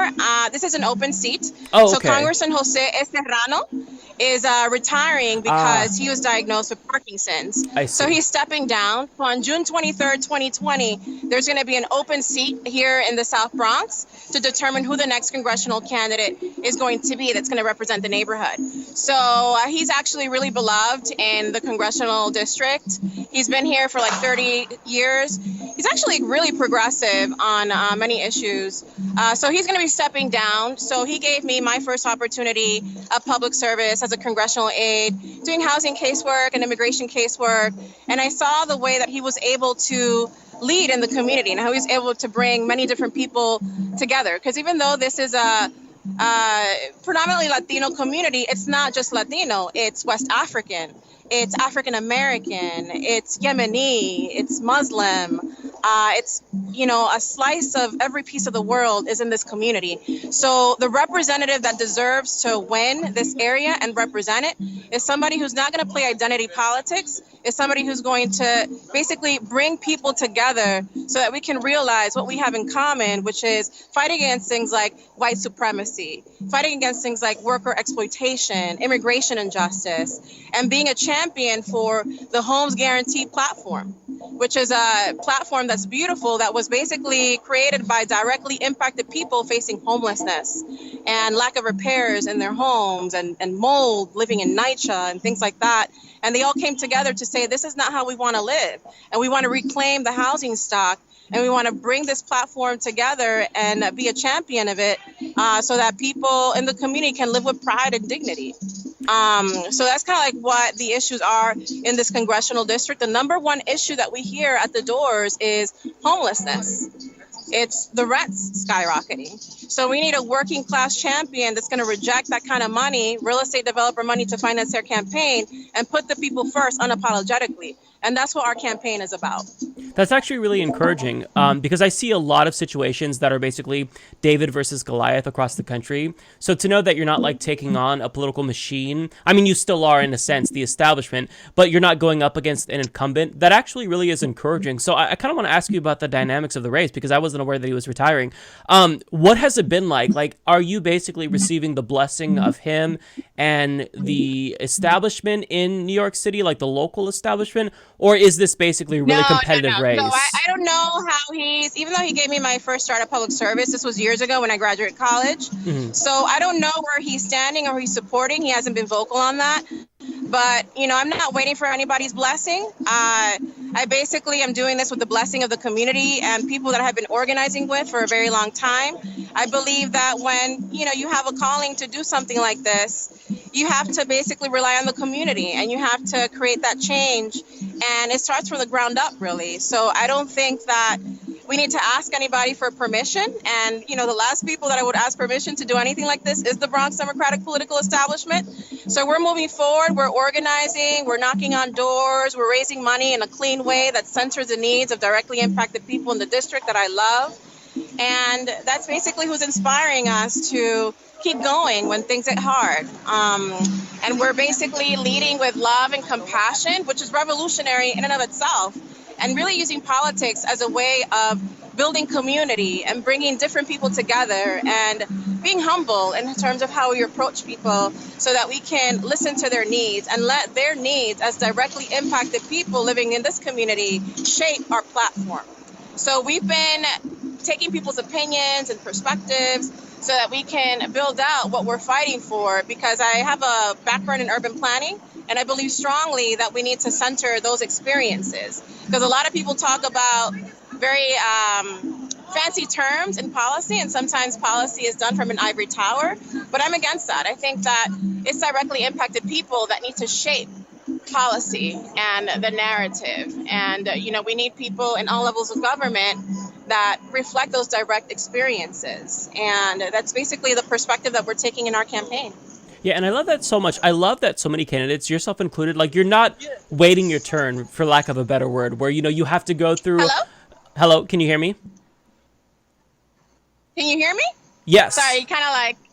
Did I cut off? Lost you for a second. Okay, can you hear me? Yeah, a little bit. Okay, perfect. But you're back now. Yeah, so, okay, what I was saying was I really like that candidates such as yourself, you're not waiting your term, for lack of a better word, because it's like No, absolutely you're not going through all of these proper channels. Like, you're just standing up because you have experience with the community. And just browsing through your Twitter feed, like, I just thought to myself, she's phenomenal. I love you. You were talking about how only rich people can attend the debate. You were tweeting about that with the ticket cost of $1,700 in South Carolina. And it's so infuriating because it really feels like normal working people have just been shut out of our entire political process. And so to see candidates like you rise up, it really is inspirational, even though that sounds corny. Like, it is true. So can you talk through your platform a little bit? Because you have a very human-centered approach to politics. What's your platform? Right.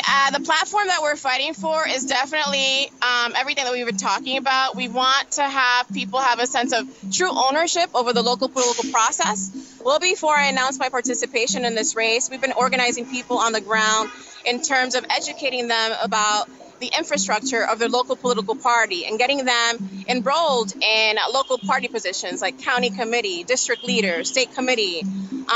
Basically what Bernie Sanders was inspiring us to do back in 2016.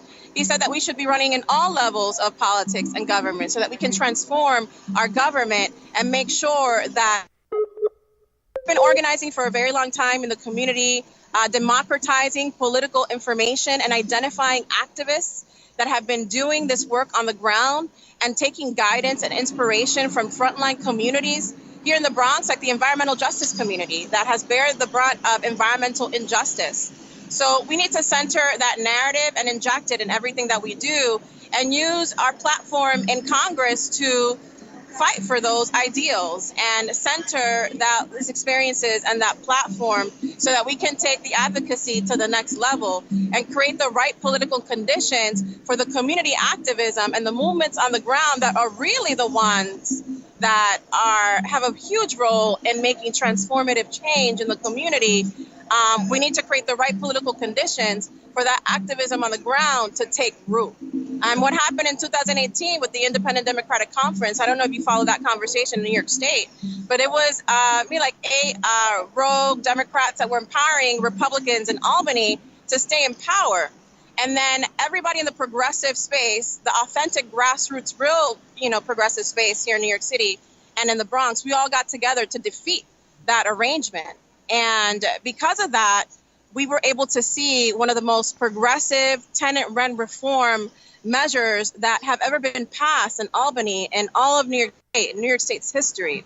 And it's because the new people that we stood behind, the grassroots politicians that we ended up putting in Albany through our grassroots community effort, were able to amplify the housing justice movement on the ground that directly impacted people have been clamoring for decades. And because of those political conditions that were created, that was able to take root and give us tenant rent protections here in New York State. So the same thing has to happen nationally. We need to, look at what's happening in New York State with the tenant rent reform laws, with the efforts around the homes guarantee, seeing that energy and the housing activists that got together to make this happen. We need to be amplifying that at the federal level as well.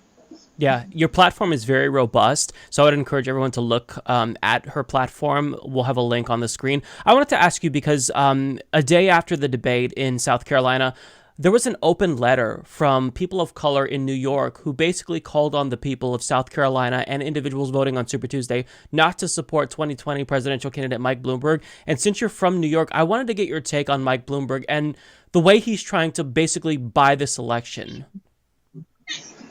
Oh my God, we need to stand against any efforts to buy our democracy.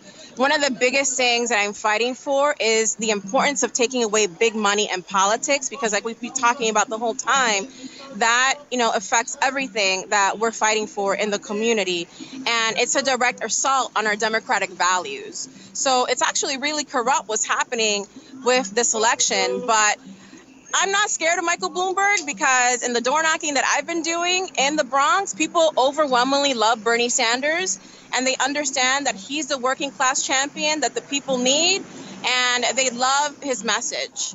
And people love his message around worker solidarity, around the union movement. He came out with a great platform the other day on universal child care, that people really need, at least in my community, because a lot of people leave their kids home.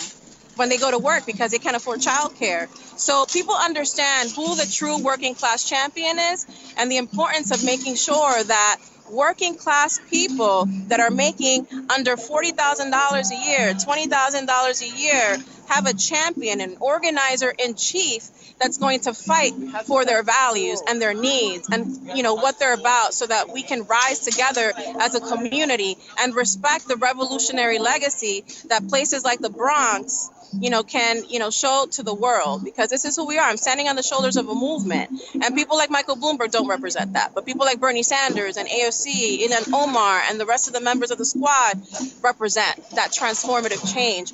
So this race in particular, for me, I keep saying this on the campaign trail, it's about leaving behind the transactional politics of a broken political system and embracing the politics of transformation that's being waged in Washington, D.C. right now by people like Bernie Sanders, AOC, Ilhan Omar, Rashida Tlaib, and others that are engaging in the fight for transformative justice in the country, in our communities. And that's the kind of transformation that we need to see, that we need to fight for, because this is really about reclaiming the soul of the Democratic Party and reclaiming our working class roots in this party that have been co-opted by the corporate Democrats that are not even corporate Democrats, they're Republican light. So we need to reclaim our working class roots in this party and take it over. Yeah. And that means getting more numbers, getting more people like AOC and Ilhan Omar into Congress, so that we can build that infrastructure and make sure that this party works for the 99%, not the 1%. Absolutely. And I'm so glad that you used the term organizer in chief, because to beat money, that's the only way that we're going to even have a chance. And you really see the power in grassroots organizing. I mean, all across the country, from the Bronx to Seattle, with socialist Shama Sawant organizing and beating Amazon. Like, this really is a national movement, and it's so nice to see so many people rise up. So I know that you've got limited time. Before you go, tell us what we can do to help you get elected. Well, I'm so grateful for this platform that you all have given us. I think raising awareness, donating is also a very important piece of that. You can go to lopezforthepeople.com, because since we've rejected dirty money to finance our campaign, we're just relying on regular grassroots contributions from the community to keep us afloat, to feed our volunteers, to distribute our literature. So that's an important piece. Share us on social media and connect with us too. If there's an idea that you have, if there's something on the platform that you feel could be expanded, sign up at lopezforthepeople.com. If you have a talent in video making, definitely sign up and connect us to people. We're always looking to learn and build in our own community, because we always want to center the frontline experiences of people in the Bronx, because that's one of the things. The Bronx keeps getting described as the poorest congressional district in the entire country. And that's something that I want to get across tonight before I hop off. It's not just the poorest congressional district in the country. We have a lot of economic challenges, but it's the most resilient borough in the entire country, because we've seen in the 70s and the 80s how the landlords burned the buildings here for profit, and then we saw the incredible rebirth of the South Bronx and what that meant. So I definitely am standing on top of a movement that has always been here in the Bronx. I'm standing on our revolutionary spirit, our resiliency. And I think that there's a lot of local solutions here in the South Bronx, this congressional district, that can be implemented nationally and globally. So I feel that with this race, one of the things that I want to do along with others collectively in this community is transform the way that the Bronx is perceived in the world. We're not downtrodden. We're a place of rebirth. We're the birthplace of hip hop.